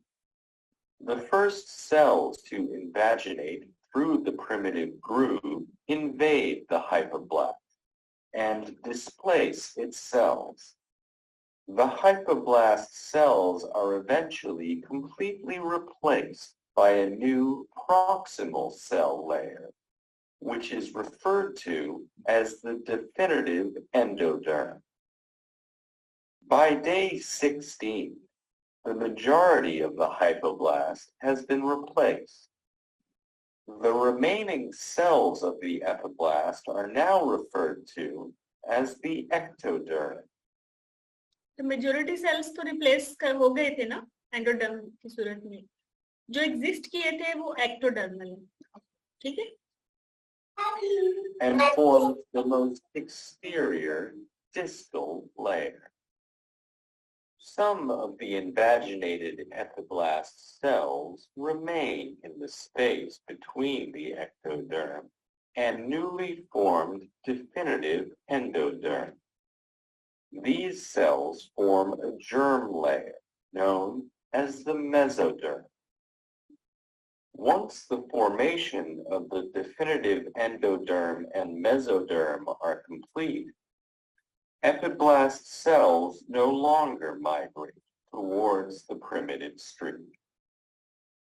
Throughout gastrulation, the ectoderm continues to form from the cranial to the caudal end of the embryo, establishing 3 distinct primary germ layers throughout the whole embryonic disc. The gastrulation process is finally complete.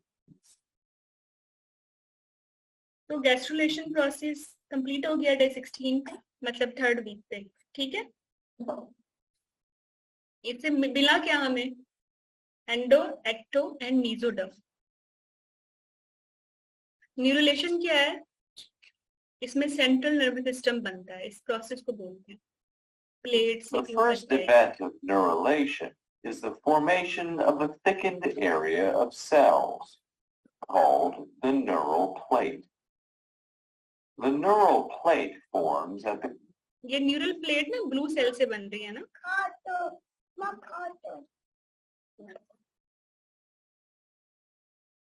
तो ये blue sales जो थे ना, ये वो sales थे जो migrate नहीं किए थे ना, एक्टोडर्म, ठीक है?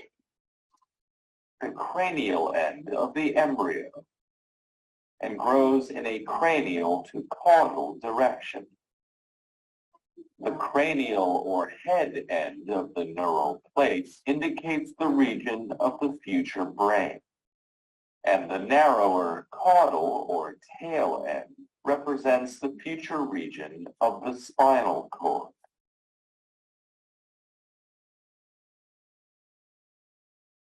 By the end of the 3rd week of development, the lateral edges of the neural plate become elevated and move together to form the neural folds.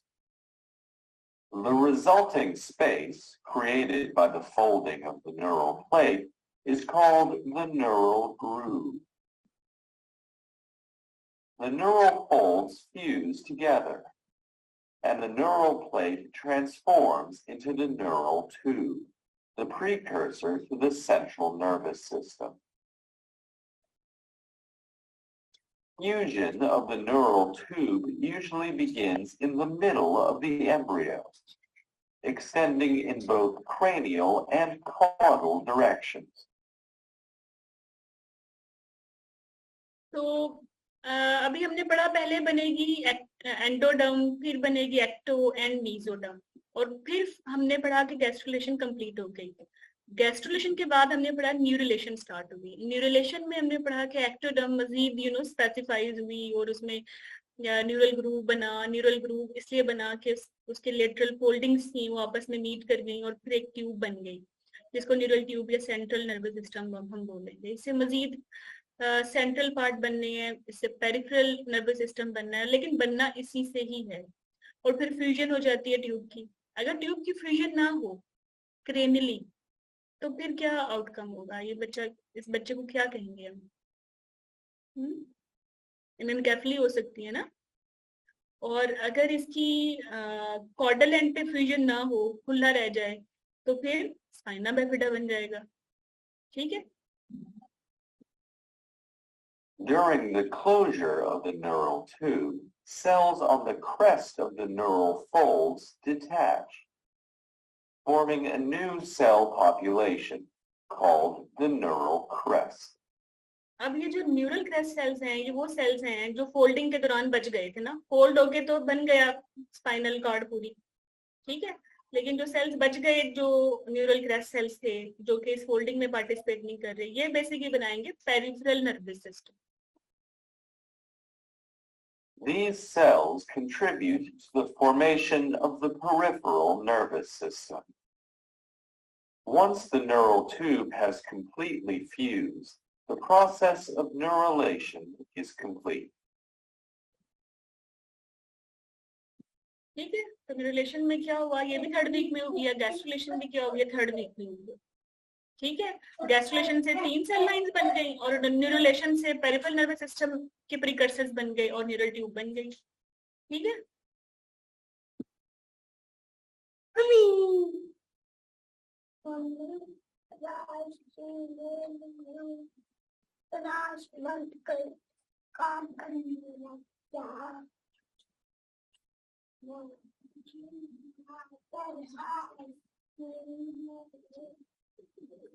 During the fourth week of development, a period of rapid growth, the embryo begins to change shape from a flat trilaminar disc into a cylinder, a process known as embryonic folding.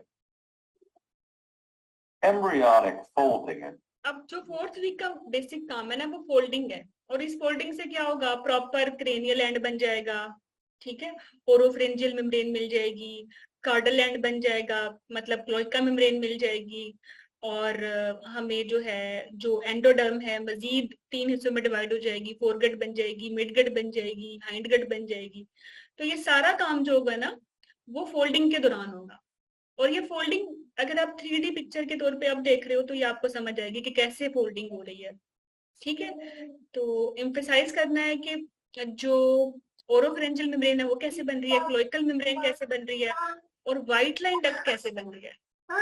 Occurs in 2 planes, the horizontal plane and the median plane, and is the result of differing rates of growth of the embryonic structures.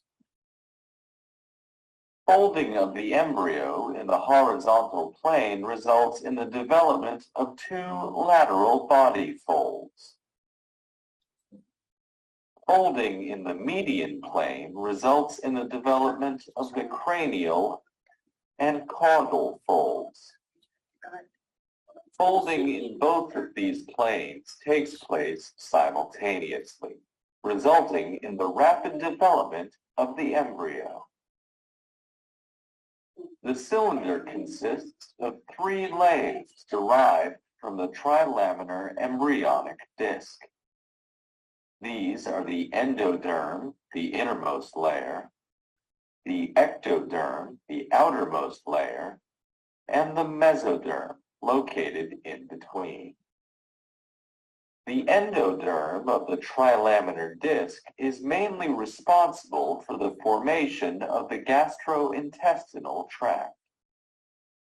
As embryonic folding continues, the endoderm moves towards the midline and fuses, incorporating the dorsal part of the yolk sac to create the primitive gut tube. The primitive gut tube differentiates into 3 main parts: the foregut, midgut, and hindgut. The foregut can be seen at the cranial or head end of the embryo. It is temporarily closed by the oropharyngeal membrane, which at the end of the 4th week of development ruptures to form the mouth. The midgut lies between the fore and hindgut and remains connected to the yolk sac until the 5th week of development.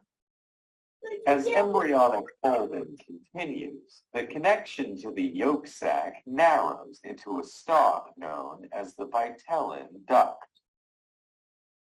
The hindgut lies at the caudal or tail end of the embryo. It is temporarily closed by the cloacal membrane, which during the 7th week of development ruptures to form the urogenital and anal openings. Okay. So tell me, जो folding होती है वो कितने planes में होती है? Folding कितने planes में हुई है? 4th week में folding हुई है, कुछ भी नहीं हुआ. 2 planes में. कौन सा plane है? Which 2 planes? Name them. Aiza Sadhya. Median and horizontal. Excellent. इस folding से हमें क्या मिला? इस folding से हमें क्या मिला? Proper head मिल गया, proper tail मिल गई, और जो एंडोडर्म की वो प्रॉपर जीआईटी की ट्यूब जो थी ना, प्रिमिटिव जो कट ट्यूब थी, हाँ, उसके 3 पार्ट्स बन गए. ठीक है. और वाइट और शेप मिल गई अडल्ट एक इंसान की, लीच टाइप शेप. अब ये कुछ लग रहा है कि सेंसिबल बच्चा है, हेड बन गया है, वरना तो एक डिस्क टाइप पैटर्न था. मुझे ये बताइए, जो मेम्ब्रेन है माउथ की, ये कब रप्चर होगी? माउथ कब बनेगा? माउथ ओपनिंग कब होगी? जब ऑब्वियसली माउथ बनेगा तो लाइकर बनना शुरू होगा ना, मतलब वो स्वालो करेगा.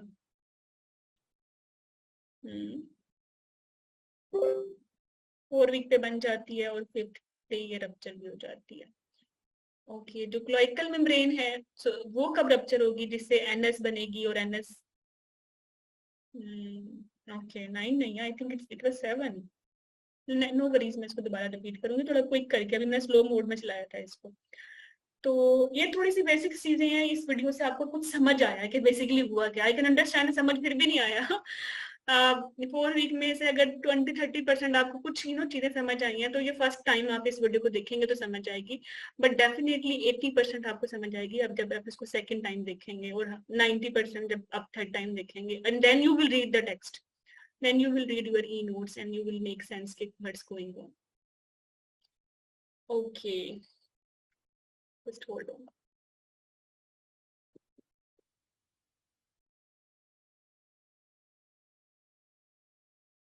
So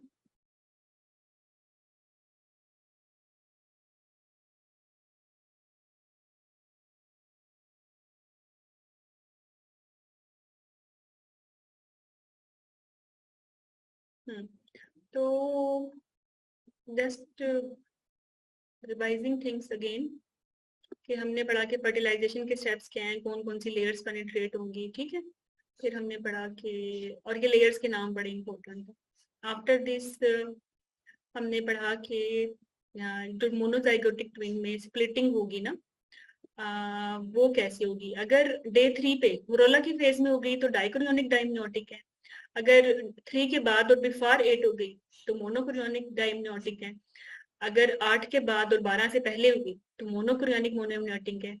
अगर 12 के बाद होगी तो कंजॉइंट है. Very important. मोरोला आपका एग्जाम क्वेश्चन भी है कि मोरोला पे सेल स्टेज कितनी होती है और इसका आउटकम अगर ट्विनिंग हो तो कैसे होता है. ओके. फिर हमने पढ़ा कि फर्स्ट वीक में फर्टिलाइजेशन हुई थी ना, और सेकंड वीक में जो है एम्ब्रियोनिक डिस्क बनी थी, बाइलेमिनर, मतलब एपीब्लास्ट, हाइपोब्लास्ट, और इसी तरह प्लेसेंटा में भी सिंसिट्रोफोब्लास्ट और साइटोट्रोफोब्लास्ट बन गए थे. थर्ड वीक में 3 सेल लाइंस बन गई थी, ट्राइलेमिनर एम्ब्रियोनिक डिस्क, एंडोडर्मल, मेसोडर्मल और एक्टोडर्मल. और फोर्थ वीक में फोल्डिंग. ठीक है. फिफ्थ से 8th वीक में ऑल ऑर्गन्स डेवलप हो जाएंगे, और after this fetal life start हो जाएगी. मतलब pre embryonic life till 2 weeks, 2 to 8 weeks embryonic period, और 9 के बाद fetal पीरियड. जो मोस्ट सेंसिटिव पीरियड है ना रेडिएशंस के लिए या क्रेटोजेनिसिटी के लिए, वो वीक 2 से लेके वीक 8 तक है. प्री एम्ब्रियोनिक लाइफ में या तो पूरा का पूरा एम्ब्रियो अबॉर्ट हो जाता है, या पूरे का पूरा ठीक रहता है अगर कोई भी नाइडस आए. ठीक है. फर्स्ट 2 वीक्स में. ओके. तो एम्ब्रियोनिक लाइफ, फेटल लाइफ के बारे में बताया हुआ है. इसके बाद ये डेफिनेशंस थी, आपने नोट डाउन की while you were listening the video, watching the video. फिर फर्स्ट वीक में फर्टिलाइजेशन हुई है, बेसिकली जाइगोट कैसे बना है, मोरोला कैसे बना है, ब्लास्टोसिस्ट कैसे बनी है। यहाँ आपने ये नोटिस करना है कि जो ब्लास्टोसिस्ट है ना, वो डे 5 इसकी लाइफ है, और इसमें सेल जो होते हैं ना वो 100+ होते हैं टिल 107, और जो 4 डे पे सेल्स होते हैं वो 58 होते हैं, और जो डे 3 पे जिसका नाम मोरोला है इस पे 16 सेल्स होते हैं। ठीक है, और जब ये ब्लास्टोसिस्ट बन जाती है ना, तो इसमें फाइनली एक इनर सेल मैस बन जाता है, एक आउटर सेल मैस बन जाता है। Outer cell mass future placenta, ठीक है, लेटर बन जाएगा, और जो इनर सेल मैस है वो फ्यूचर एम्ब्रियोब्लास्ट है, जिससे सारे ऑर्गन्स बनने हैं। ठीक है, तो डे 5 तक हमें इनर सेल और आउटर सेल मैस मिला है। ठीक है, मजीद इसको मैंने बता दिया। फिर हमने पढ़ा कि फर्स्ट वीक में 30 आवर के बाद पोस्ट फर्टिलाइजेशन जो है, फर्स्ट में आइटोटिक डिवीजन कंप्लीट होगी, 2 सेल बन गए। फिर डे 2 पे जो है 2 सेल स्टेज है, डे 3 पे मोरोला है, डे 5 पे ब्लास्टोसिस्ट यूट्राइन कैविटी पहुंच गया है, डे 6 पे इम्प्लांटेशन स्टार्ट हो गई है, और डे 18 पे कंप्लीट हो गई है। ठीक है, अच्छा फिर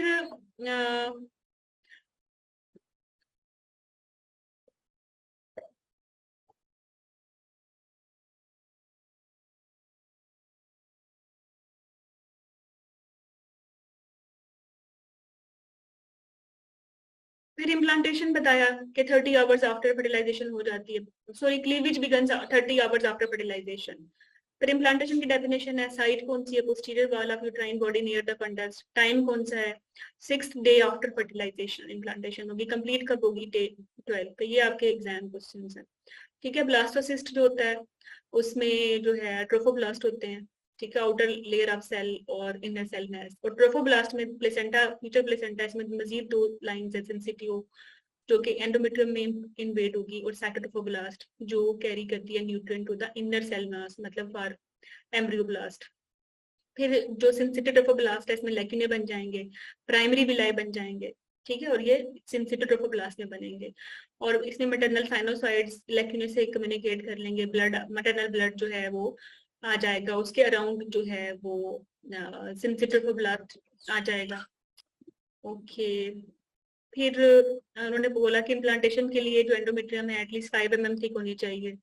ठीक है, और ये भी 2 स्टेप में होती है। एक स्टेप में तो लूज कनेक्शन होता है ब्लास्टोसिस्ट का और एंडोमेट्रियम का, और दूसरी में डीप हो जाता है। ओके, फिर सेकंड वीक स्टार्ट हो गया।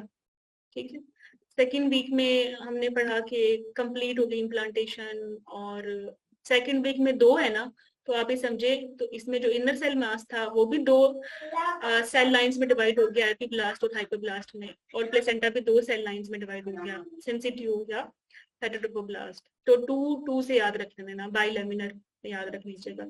और फिर इसकी ये सेल लाइन, इसकी टाइम लाइन है, डे 7 पे एपिब्लास्ट हाइपोब्लास्ट बन गए, डे 8 पे एमनियोटिक कैविटी अपीयर हो गई, डे 9 पे प्रिमिटिव यॉर्क सैक बन गई, डे 12 पे extra embryonic coelom formed with in the extra embryonic mesoderm, जो कि बेसिकली बाद में कोरियन बन जाएगी। डे 13 पे जो है इम्प्लांटेशन कंप्लीट हो गई, प्राइमरी कोरोनिक विलाई बन गए ना, वो जो लेक्यूने बने थे इंसिटियोट्रोफोब्लास्ट में, सेकेंडरी यॉर्क सैक बन गई, और डे 14 पे बीटा सीजी की प्रोडक्शन स्टार्ट हो गई। फिर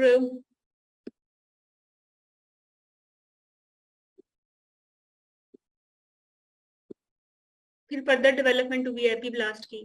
ठीक है, एपीब्लास्ट लेयर ऑफ कलुमनर सेल्स होते हैं एमनियोटिक कैविटी, इससे फ्यूचर एक्टोडर्मल लेयर बनी, मेसोडर्मल लेयर बनी, और एंडोडर्मल लेयर बनी। और हाइपोब्लास्ट इसने क्या किया था, इसने सिर्फ साइटोट्रोफोब्लास्ट के साथ मिलके ना एक्स्ट्रा सेलुलोमिक मेम्ब्रेन बनाई थी और एक्स्ट्रा एम्ब्रियोनिक मेसोडर्म बनाई थी, है ना। तो जो एम्ब्रियोब्लास्ट में भी जो ज्यादातर ऑर्गन्स बने हैं वो एपीब्लास्ट से बने हैं ना, ज्यादातर नहीं बल्कि सकते सब। हाइपोब्लास्ट ने सिर्फ कोरियोनिक कैविटी में पार्टिसिपेट किया या एमनियोटिक कैविटी में, नहीं सिर्फ कोरियोनिक कैविटी में पार्टिसिपेट किया, एमनियोटिक कैविटी में एपीब्लास्ट ने पार्टिसिपेट किया था। अच्छा, फिर जो आउटर सेल मास थी या फ्यूचर प्लेसेंटा था, उसके 2 पार्ट्स बन गए, साइटो जिसको inner layer of mononucleotide cells कहते हैं, और सिंसिटिव ट्रोफोब्लास्ट बन गया जो कि आउटर लेयर है। लेकिन यहाँ आपने ये देखना है जो सिंसिटिव ट्रोफोब्लास्ट है ना, ये मल्टी न्यूक्लिएटेड सेल्स हैं विदाउट डिस्टिंक्ट बाउंड्रीज, जबकि साइटोट्रोफोब्लास्ट जो है वो मोनोन्यूक्लिएटेड सेल्स हैं और बाउंड्रीज भी हैं इनके डिस्टिंक्ट। लेक्यूने फॉर्मेशन जब बनी हुई, लेक्यूने क्या थे, जो सिंसिटिव ट्रोफोब्लास्ट में लेक्यूनर नेटवर्क बना था ना, जो कि मैटरनल साइनोसाइड्स, मैटरनल कैपिलरीज जिनके साथ कनेक्ट हो गई थी और मैटरनल ब्लड आ गया था, ये ब्लड फील्ड लेक्यूने थे which are communicating with communicate forming a network, जिसको हम कहते हैं लेक्यूनर स्टेज, और यही प्राइमरी विलाई बन गए थे।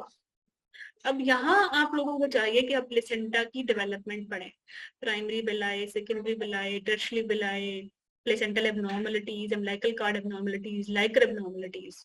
ठीक है, if you have missed the ABC of placenta right now, here you should listen that session again. अच्छा, after this what will happen?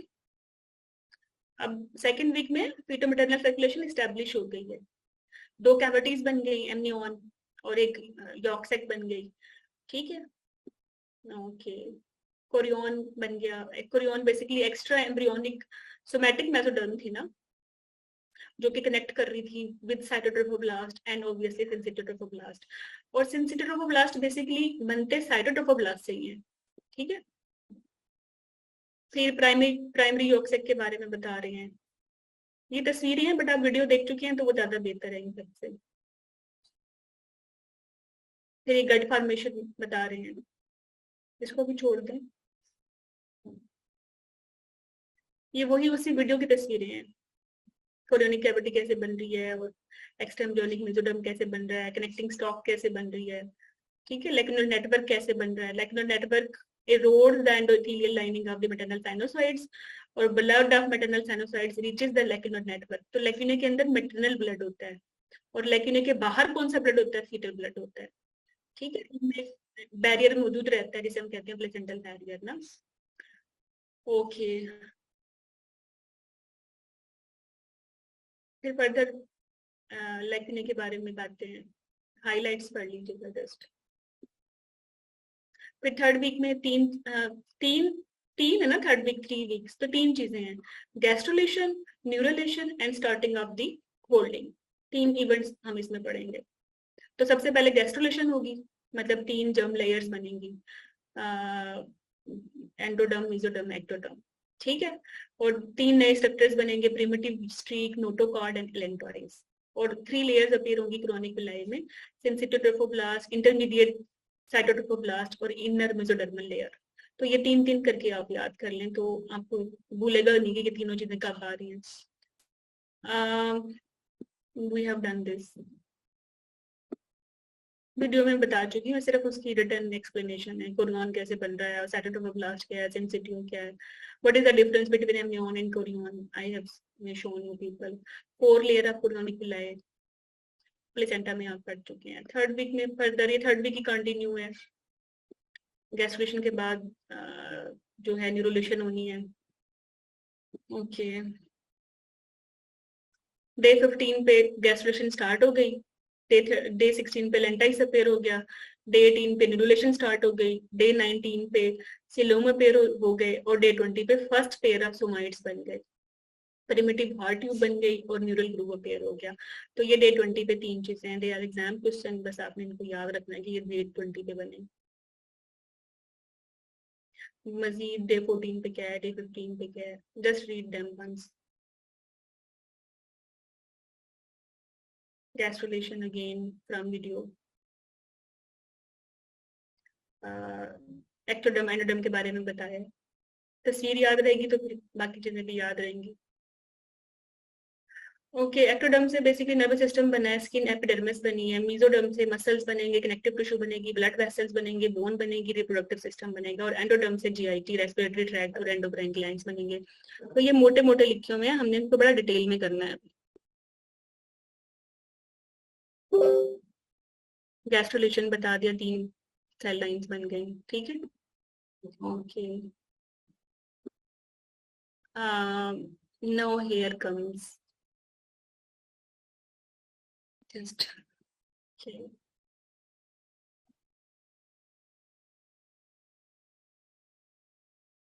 अच्छा, ये मैं अभी याद कराती हूँ आपको। अब आफ्टर ऑल दिस, जो इस सारे वीडियो के बाद जो इम्पोर्टेंट टास्क है वो ये है कि आपको ये पता हो कि एक्टोडर्म से क्या बनता है, ठीक है, एंडोडर्म से क्या बनता है, मीजोडर्म से क्या बनता है, और फेरेंजियल अपरेटस से क्या बनता है, ठीक है। ये आप समझ के सेकंड पार्ट है सेशन का। Just give me 2 minutes।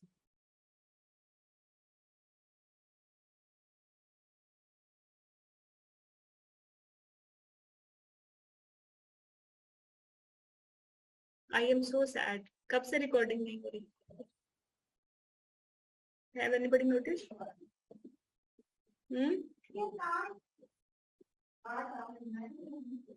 दिया, नूर, कब से रिकॉर्डिंग ऑफ की है?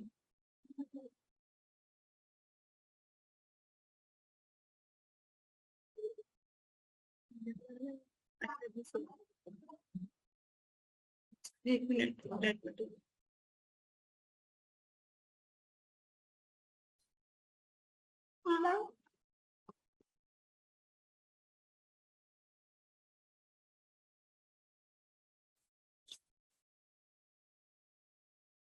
Millions.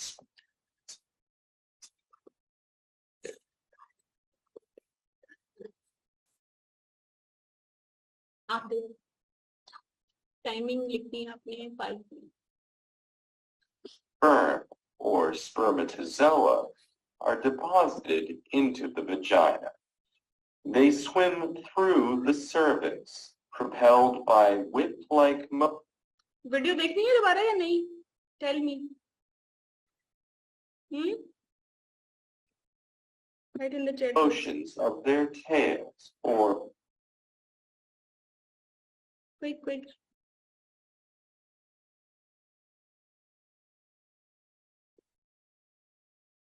नो, चलिए ये तो आप बाद में भी देख सकते हैं फिर, ठीक है। फिर मैं आपको ये पाउचेस याद रिवाइज करवा दूं। चलिए डिसाइड कर लें, आपने ये हाँ रिवाइज पाउचेस करनी है या right from endoderm ectoderm? Pouches, okay okay okay.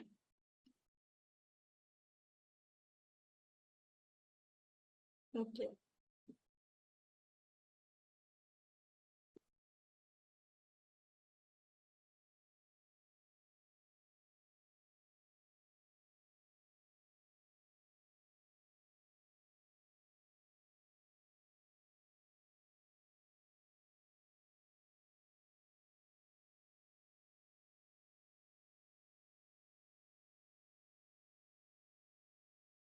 हाँ पाउचेस करा देती हूँ। फिर एंजियो अपरेटस डिफिकल्ट है, इसको दोबारा से रिवाइज कर लेते हैं।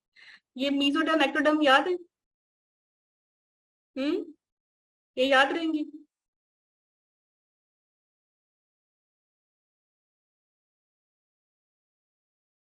ओके।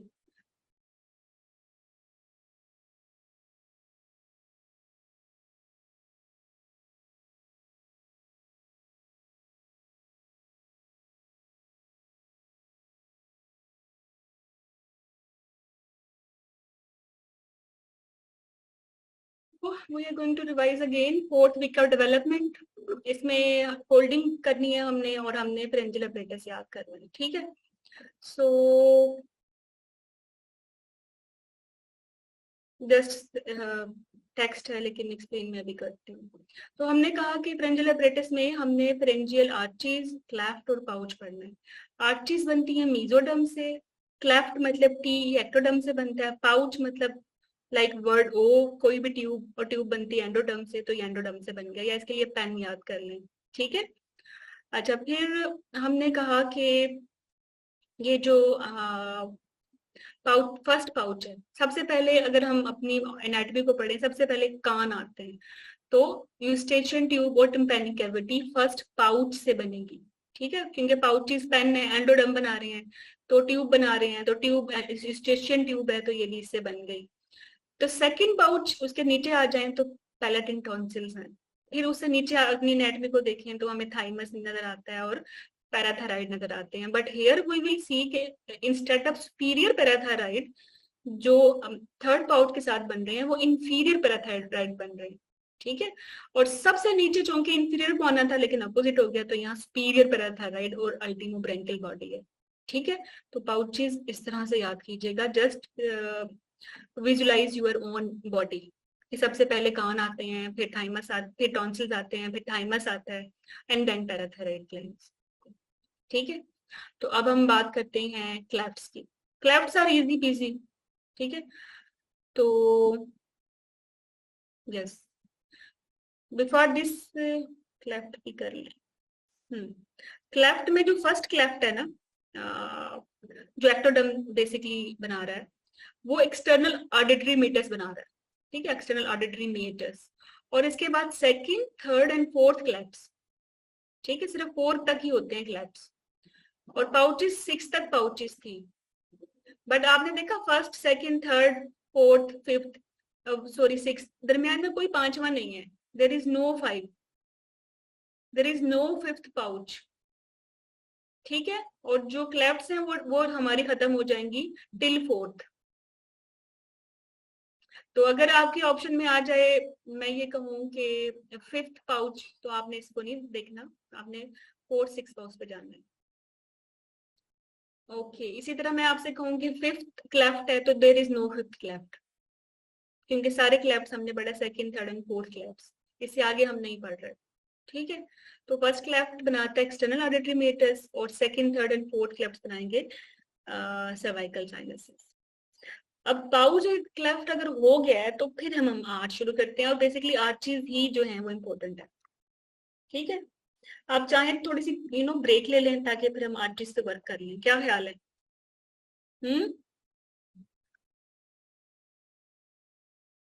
इम्पोर्टेंट भी है और मुश्किल भी है। ठीक है, तो टेक 10 मिनट्स ब्रेक। ब्रेक ले लो, एग्जॉस्ट हो जाओगे। ठीक है, सारी मुश्किल काम आज कर रहे हो, तो I think take some breaks, break, और फिर इसके बाद आते हैं।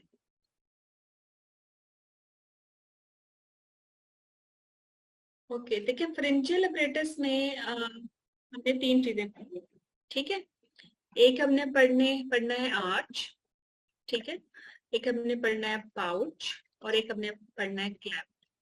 ठीक है, अभी हमने डिसाइड किया कि पाउचेस जो है ना, एक ट्यूब लाइक स्ट्रक्चर है, तो इसलिए एंडोडम इसको बनाएगा। क्लेफ्ट में टी आता है तो इसको एक्टोडम बनाएगा।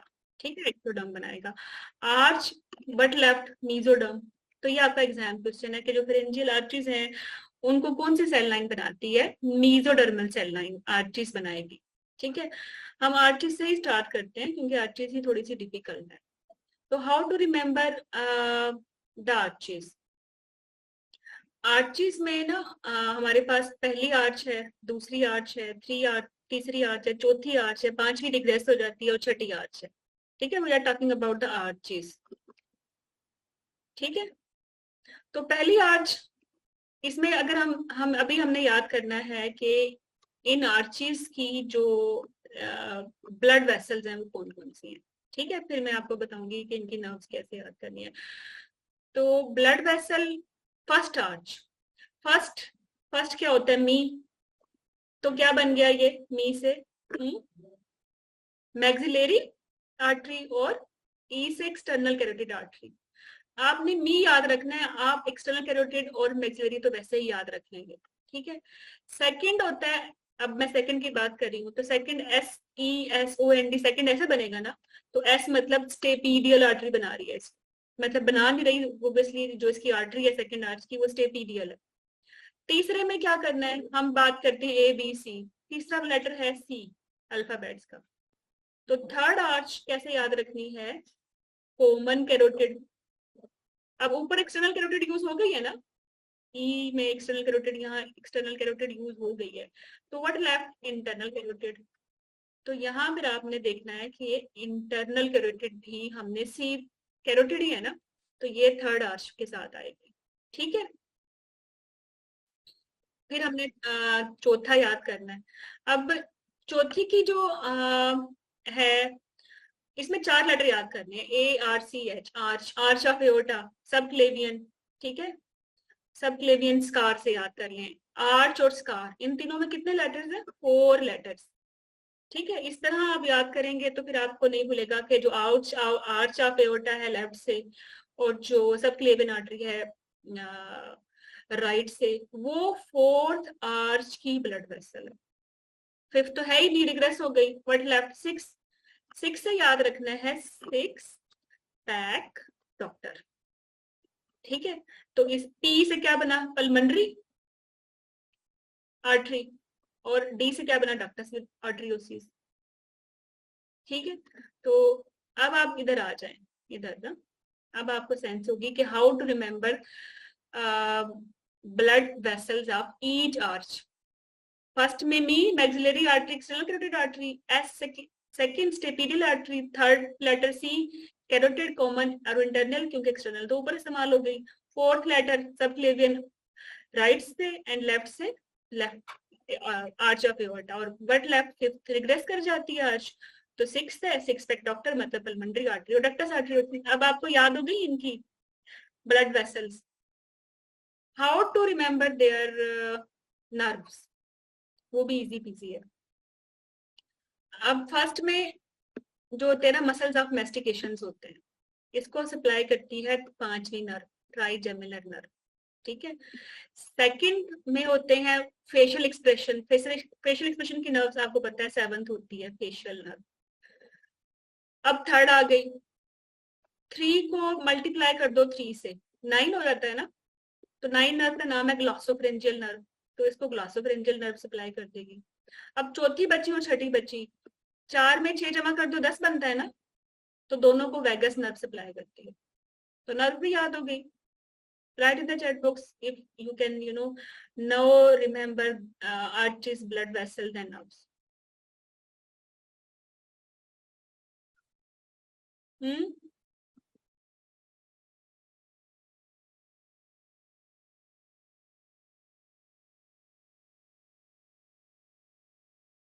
ब्लड वेसल्स अभी बढ़ाई तो है, देखो ना, मी याद रखना है, फर्स्ट मी सबसे पहले हम होते हैं, तो मैक्सिलरी आर्टरी और एक्सटर्नल कैरोटिड आर्टरी, ये पहले आर्टरी कर लेते हैं सबकी, एस मतलब second stapedial artery, third letter C carotid, fourth letter arch और स्कार मतलब आर्च ऑफ एओर्टा और सबक्लेवियन, फिफ्थ होती नहीं है, सिक्स तक डॉक्टर मतलब पी से पल्मोनरी आर्टरियोसिस और डी से डक्टस आर्टरियोसिस। वेसल्स हो गई। अच्छा, नर्व्स में ऐसे, हाँ नर्व्स में ऐसे याद करो कि जो फर्स्ट आर्च है वो बनाती है मसल ऑफ मेस्टिकेशन, उसको ट्राइजेमिनल नर्व सप्लाई करती है, एवरीवन नोज। और muscle of facial expression F से बनता है, तो facial nerve F F F F. ठीक है, अब हमने याद करनी है ये तीन, तीन को तीन से मल्टीप्लाई करो नाइन, नौवीं नर्व कौन सी है, ग्लासोफरेंजियल। और बाकी क्या बचा, चार और छह, दोनों को करती है 10वीं नर्व, चार और छह 10। बट इज डिफिकल्टी, हो गई सफिया। आप जब तक नहीं कहोगे याद नहीं हुआ, मैं रिपीट करती रहूंगी। ओके, बस यही मुश्किल था। ठीक है, यही मुश्किल था, अब इजी पीजी है, जिंदगी आसान है। अब हमें पता है कि मसल्स ऑफ मेस्टिकेशन है, सेकंड के मसल ऑफ फेशियल एक्सप्रेशन है, ग्लासोफ्रेंजियल याद की तो स्टाइलोफ्रेंजियस आ गया। ठीक है, चौथी के मसल्स थे फ्रेंजियल मसल्स। ठीक है, और क्रिकोथाराइड, और पांचवी नहीं है सॉरी, छठी है ये, इसको सही कर लो, बल्कि मैं ठीक कर देती हूँ, छठी सिक्स। ठीक है, तो ये इसमें इंट्रिंसिक मसल्स ऑफ लेरेंस है एक्सेप्ट क्रिकोथाराइड, क्योंकि वो तो ऊपर आ गया। और थोड़ी इची बिची भी है इसमें, वो क्या है, वो ये है कि वेगस चौथी में है और छठी में भी वेगस है, चार और छह 10 होते हैं, दोनों में 10 हो गई, लेकिन इसमें सुपीरियर लेरेंजियल है और इसमें रिकरेंट लेरेंजियल है नीचे वाले में, तो ये थोड़ा सा डिफरेंस है, इसको याद कर लो। सुपीरियर लेरेंजियल चौथी आर्च के साथ है और रिकरेंट लेरेंजियल छठी आर्च के साथ। ठीक है,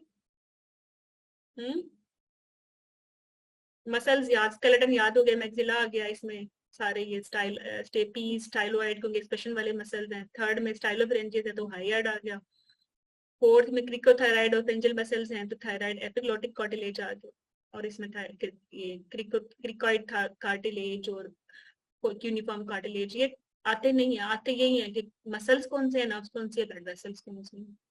तो ये छह के छह कार्टिलेज आपको आर्चेस याद होगी।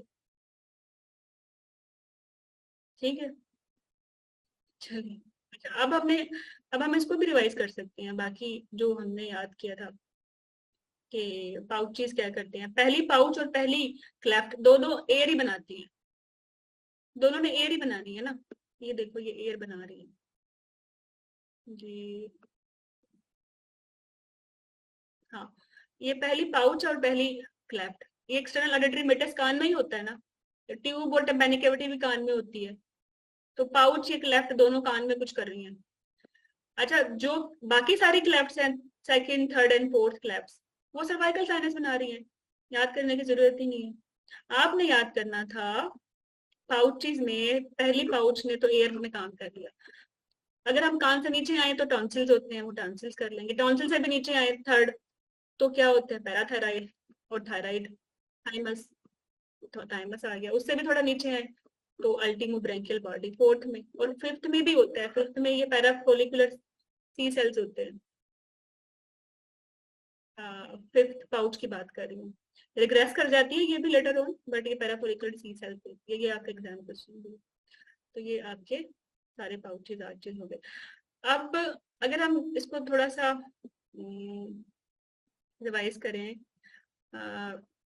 इनको, तो फिर आपको ये डिमोनिक याद करने हैं। जैसे हमने याद किया था एंडोडर्म, एंडोडर्म में हमने क्या याद किया था, एंडिड इन प्री टर्म लेबर, ठीक है। एंडो से एंडोक्राइन, एंडोडर्म है ना, एक तो एंडो से एंडोडर्म है, फिर एंडोक्राइन है, फिर पी से क्या है पैंक्रियाज, टी से क्या है थायराइड, एल से क्या है लीवर।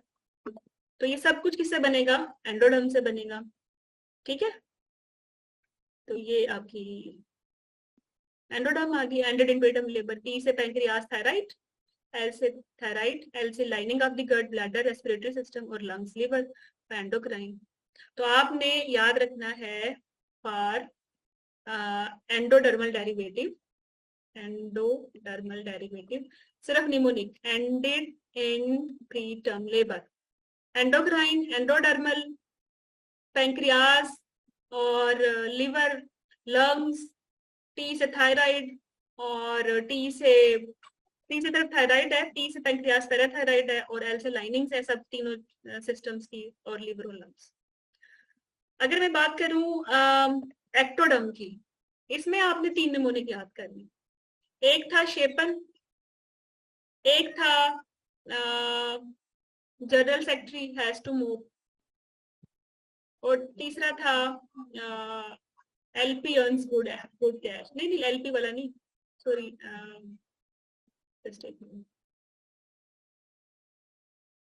मिजोरम की, हाँ दिस वन। इसमें आपने याद करना है सरफेस में शेपन, न्यूरल क्रेस्ट में general secretary had to move, और न्यूरल ट्यूब में आरएमपी यूजेस द ब्रेन, ठीक है।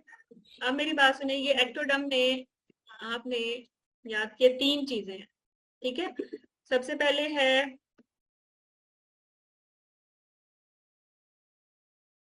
है निमोनिक याद करना है सरफेस एक्टोडर्म का। मैंने आपको 2 निमोनिक दिए हैं, सरफेस मतलब क्लीन द सरफेस विद मोप, उससे याद कर लें, या शेपन कर लें। शेपन से क्या बनेगा वो आपको पता है। दूसरा है न्यूरल क्रेस्ट, उसमें जर्नल सेक्रेटरी मोप, और तीसरा क्या है न्यूरल ट्यूब एंटी, इसमें है आरएमपी यूजेस ब्रेन, ठीक है। आपने सिर्फ ये जो है ये निमोनिक याद करना है। अब एक्टोडर्म में, सरफेस एक्टोडर्म में शेपन बोला है, तो शेपन से क्या बनेगा, एच से सेबेशियस ग्लैंड, एच से हेयर, ए से एपी मतलब एंटीरियर पिट्यूटरी, पोस्टीरियर पिट्यूटरी किससे बन रहा है, फिर पी न्यूरल ट्यूब से बन रहा है, ठीक है। न्यूरल ट्यूब से बन रहा है पोस्टीरियर पिट्यूटरी, और है ये भी एक्टोडर्म। अगर आपसे पूछें कि पूरा पिट्यूटरी किससे बनता है, वो एक्टोडर्म से ही बनता है, लेकिन एक्टोडर्म की मजीद स्पेसिफिकेशन में सरफेस एक्टोडर्म से एंटीरियर पिट्यूटरी बनता है, और न्यूरल ट्यूब से बनता है पोस्टीरियर पिट्यूटरी, ठीक है। और फिर ई से एपिडर्मिस आ गई, आईज हो गई, और एपिथेलियम हो गई, एन से नेल्स हो गए, और general secretary has to move, ये किसके साथ आएगा, ये न्यूरल क्रेस्ट के साथ आएगा। तो न्यूरल क्रेस्ट में जी से गैंग्लिया, ठीक है, ग्लायल सेल्स और जीएनआरएच न्यूरॉन्स, ठीक है। बाकी सारे मोटर न्यूरॉन्स बना रहा है न्यूरल ट्यूब, ये मोटर न्यूरॉन बना रहा है, लेकिन जो ये जीएनआरएच के न्यूरॉन्स हैं वो न्यूरल क्रेस्ट बना रहा है, तो ये डिफरेंसेस हैं, ये आप नोट डाउन कर लें कि स्पेसिफिकली इनमें एक चीज डिफरेंट है, मतलब आधी पिट्यूटरी कहीं से बन रही है, आधी कहीं से बन रही है, आधी मेनिंजेस कहीं से बन रही है, आधी मेनिंजेस कहीं से बन रही है, तो ये आपने याद करना है, बाकी नहीं इजी इजी है। क्लियर हो गया? तो this is the way you can remember ectoderm. और मेसोडर्म में आपने याद रखना है दिस वन, कि जो पेरेक्सियल मेसोडर्म है उसमें some women have sickle cell disease. ठीक है, पेरेक्सियल में बस आपने याद रखना है some women have sickle cell disease. LP little plate mesoderm है, तो एलपी में याद करना है एलपी ऑन्स गुड कैश। ठीक है, और इंटरमीडिएट में याद करना है आपने अर्ज इनकॉन्टिनेंस, ई एन इंटरमीडिएट अर्ज यूरोजेनिटल। तो ये only this mnemonic is sufficient, you can remember that many further things. ठीक है, तो that was about embryo, the most difficult part of your entire syllabus. ये एम्ब्रियो 4 हफ्ते और याद चीज, and you have just done it. अब भूलोगे? नहीं भूलना। Okay, so what we have done, we have covered so far ABC of menstrual cycle, ABC of placenta, first fourth development, urogenital development और हाँ ureterodental system development। अब हमारे मजीद systems रहते हैं और they are very easy। उस पे आपने कुछ टेबल नहीं याद करने हैं।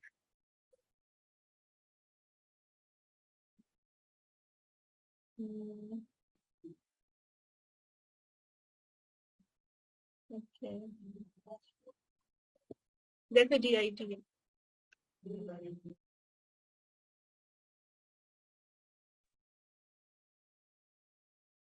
जीआईटी में आपने याद रखना है कि 6 वीक और 10 वीक और 12 वीक्स में क्या हो रहा है। 6 वीक में हेमाटोपाइसिस शुरू हो जाती है। ठीक है, और इसके बाद जो लंग्स है 6 वीक पे काम करना शुरू कर देते हैं। इसके अलावा एंटीरियर पिट्यूटरी बन जाती है।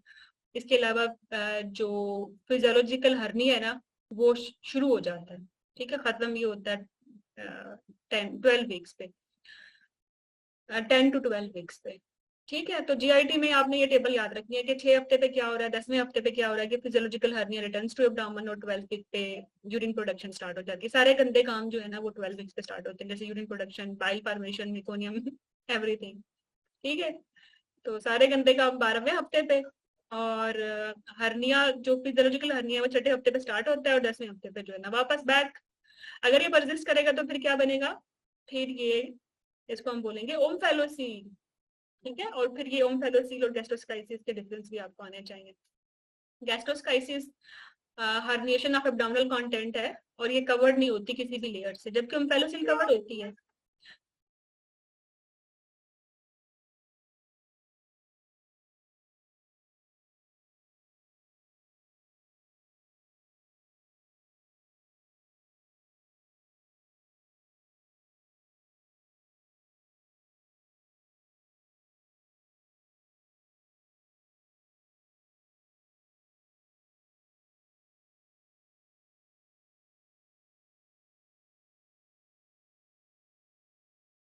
अच्छा, तो फिर इसी तरह जो गैस्ट्रोस्काइसिस है ना, वो है राइट साइड पैराम्ब्लाइकल डिफेक्ट। ठीक है, दिस वन। जबकि जो ओम्फेलोसील है वो सेंट्रल डिफेक्ट है, सेंट्रल डिफेक्ट है। जो गैस्ट्रोस्काइसिस है वो ट्रेटोजेनिक ड्रग्स की वजह से होता है, या किस ऐसे ही हो जाता है। जबकि ओम्फेलोसील होता है बिकॉज ऑफ क्रोमोसोमल प्रॉब्लम्स, एन्यूप्लाइडिस की वजह से। तो गैस्ट्रोस्काइसिस में जो उनके रीजन जो है वो इनोसेंट है, तो ये खुद ब खुद ठीक हो जाता है, इसमें हम टर्मिनेशन भी नहीं करते, ना ही कोई इन्वेसिव टेस्ट करते हैं। जबकि ओम्फेलोसील दिखने में इजी है क्योंकि ये कवर्ड है विद सम लाइनिंग, तो दिखने में इनोसेंट है, लेकिन पैथोलॉजी इसकी डेंजरस है क्योंकि साथ में इसके कार्डिक डिफेक्ट्स हैं, न्यूरल ट्यूब डिफेक्ट्स हैं, एनोमलीज हैं, तो इसलिए इनमें हमने इन्वेसिव टेस्ट करने होते हैं। ठीक है, अच्छा, बाकी इस टेबल में कुछ नहीं करना। बाकी आपने ये याद रखना है कि जो फोरगट को सप्लाई करती है वो सीलियक ड्रग सप्लाई करता है, मिड गट को सप्लाई करती है वो सुपीरियर मेजेंटेरिक आर्टरी करती है, और हाइंड गट को जो सप्लाई करती है वो इंफीरियर मेजेंटेरिक आर्टरी होती है। इनका जो लेवल है फोरगट का वो T12 तक है, मिड गट का L1 तक है, और हाइंड गट का L3 तक है। ठीक है, सीलिक एक्सिस में आप 3 मेजर ब्रांचेस हैं, left gastric artery, splenic artery और हेपेटिक आर्टरी।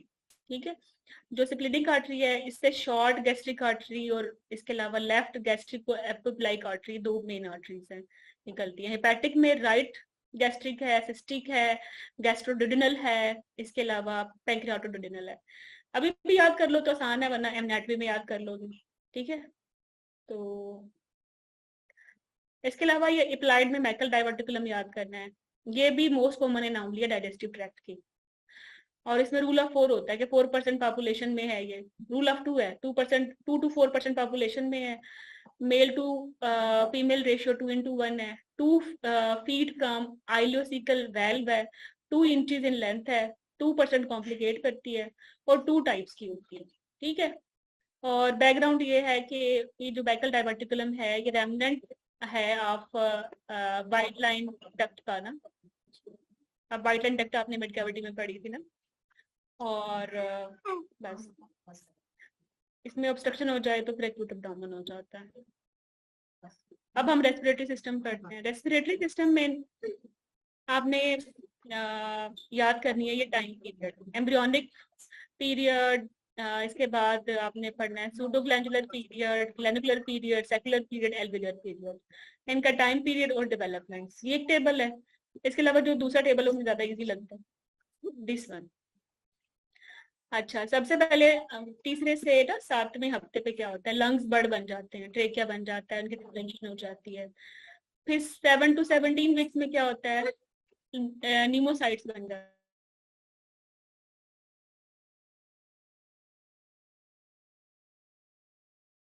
ठीक है, तो जो टाइप 2 न्यूमोसाइट्स हैं वो बनते हैं 7 to 17 वीक्स में। 17 to 27 में टाइप 1 बनते हैं। इसके अलावा एयर ब्लड इंटरफेस बनता है, ये जो हाईलाइट किए हुए they are your MCQs.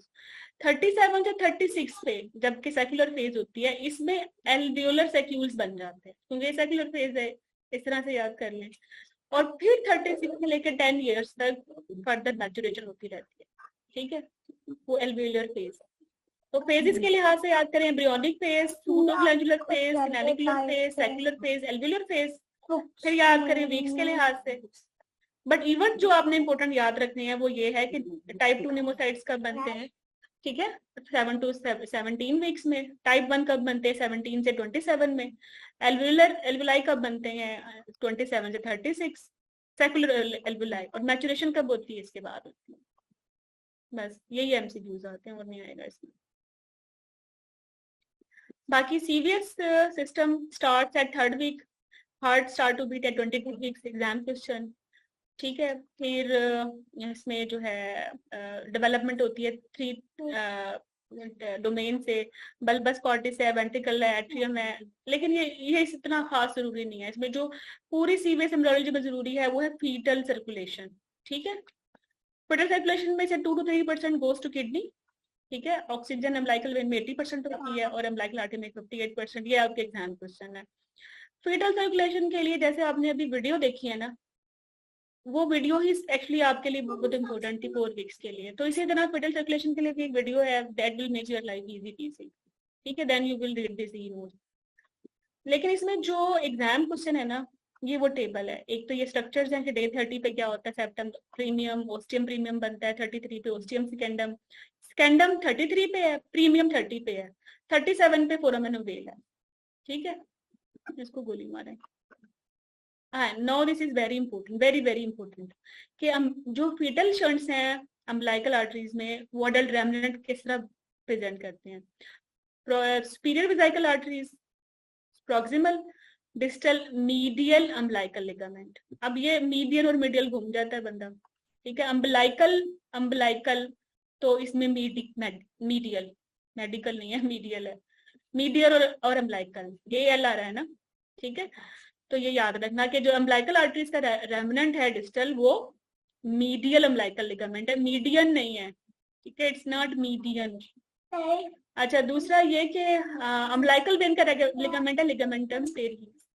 Ductus venosus का है लिगामेंटम विनोसम, डक्टस आर्ट्रियोसिस का है लिगामेंटम आर्ट्रियोसम। तो आर्ट्रियोसिस से आर्ट्रियोसम याद हो गया, विनोसिस से विनोसम याद हो गया। अम्बिलिकल वेन और अम्बिलिकल आर्टरी मिक्स हो जाता है। ठीक है, तो अम्बिलिकल वेन लिगामेंटम टेरीज और आर्टरीज अम्बिलिकल लिगामेंट। ठीक है, तो होता क्या है, अम्बिलिकल वेन प्लेसेंटा से गई हैं और फिर अम्बिलिकल वेन बन गई हैं, फिर लिवर क्रॉस किया है, यहाँ डक्टस वेनोसिस का शंट था, फिर चली गई हार्ट में फिर इसके वेरियस चैम्बर्स में इनका जो है फ्लो हुआ है। ठीक है, सबसे बड़ा इंपॉर्टेंट फोरामेन ओवल है, सेकंड वन डक्टस आर्टरियोसिस है, फिर वहां से आ गई कुछ सीएनएस में चलेंगी, फिर वापस गंदा खून आर्टरीज में आ गया और बैक टू प्लेसेंटा। ठीक है, अम्बिलिकल आर्टरीज में डीऑक्सीनेटेड ब्लड होगा, गंदा खून होगा, सैचुरेशन इसलिए 58%। ओके, फिर टेट्रोलॉजी ऑफ फैलेट या अप्लाइड एनाटॉमी, इसमें क्या होता है, इसमें ओवरराइडिंग ऑफ द एओर्टा होती है, पल्मोनरी स्टेनोसिस होता है, वीएसटी होता है और राइट वेंट्रिकुलर हाइपरट्रॉफी होती है, और ये साइनोटिक हार्ट डिजीज है। ठीक है, most common cyanotic heart disease TOF होती है। ठीक है, बाकी इसको छोड़ें, just read once, that's okay. अब सीएनएस का लास्ट टेबल है, इसमें क्या होता है, बस ये एक ही टेबल करना। ठीक है, न्यूरो एपिथेलियल सेल्स, वो जो हमने भी पढ़ा भी था ना एक्टोडर्म के डेवलपमेंट में, वो सारे के सारे वही हैं और इससे ज्यादा डिटेल्स में नहीं आता। ऑर्गेनाइजेशन डेवलप तो ये 12 वीक्स तक हो जाता है, फर्दर मैच्योरेशन 12 वीक्स के बाद होती है। Earlier sensory abilities are touch develop from 10 weeks. Important question, बस याद कर रहे हैं इसको। नोसिसेप्टर्स जो हैं वो 10 वीक्स में बनते हैं। ठीक है, smell taste hearing vision 23-26 weeks के साथ है। न्यूरॉन्स प्रोलिफरेशन 8 से 10 वीक्स में होती है। Activation of this axis around 19 weeks होता है। Cortex acquired the majority of neurons by 20 weeks. माइलिनाइजेशन होती है अराउंड 24 वीक्स, और इसके अलावा स्पाइनोथेल्मिक माइलिनेशन होती है 30 वीक्स से करीब आफ्टर 24, और स्लीप साइकिल जो मैच्योर होता है ना वो 30 वीक्स के बाद होता है। इसीलिए सीटीजी हमारी जो है ना थोड़ी इंपॉर्टेंट हो जाती है। Before this we don't matter CTG variations. So that was about the system wise development. इसमें आई विल रिक्वेस्ट यू कि इंपॉर्टेंट आपको जो है ना फीटल सर्कुलेशन है, फीटल सर्कुलेशन और डिस्टेबल अम्बिलिकल आर्टरीज, अम्बिलिकल वेन। ठीक है, और ये रेस्पिरेटरी सिस्टम में ये वाली टेबल है। ठीक है, और जीआईटी में आपकी ये वाली टेबल है, कौन कौन सी आर्टरीज हैं। ठीक है, नेकल्स डायवर्टिकुलम। तो that was about your embryology. Any question now you can ask. दोबारा बता दो। तो प्रिमिटिव कट फोर्थ पे बनेगी, डॉर्सल मेसोगैस्ट्रियम लेफ्ट साइड पे पुल होके सेप्लिन और साथ में ग्रेटर ओमेंटम। तो सेप्लिन के साथ जो भी बसवर्ड है ना वो डॉर्सल मेसोगैस्ट्रियम है और ग्रेटर ओमेंटम है। वेंट्रल मेसोगैस्ट्रियम के साथ जो बसवर्ड है वो लेफ्ट, वो राइट साइड है और लिवर है, लिवर होता है राइट साइड पे, और साथ में लेसर ओमेंटम, एल से लिवर, एल से लेसर ओमेंटम। ठीक है, एल भी याद कर लें, एल को यूं करें, शक्ल भी वैसे ही है, वी की भी ऐसे ही है। ठीक है, तो ये याद रहेगा। देखो ये एल है, एल को यूं कर दो वी, लिवर, वेंट्रल, ठीक है, एल, लेसर ओमेंटम। ये तीनों बसवर्ड इनके साथ आने वाले हैं पेपर में, बस ये देख लीजिएगा। रोटेशन होती है मिड गेट की ना, और 270 डिग्री एंटी क्लॉकवाइज होगी around the axis found by the Spiro mesenteric artery. तो ये रोटेशन के साथ बसवर्ड। ठीक है, और जो फोसा वेलस है वो फोरामेन ओवल का रंग है। ठीक हो गया, चलो।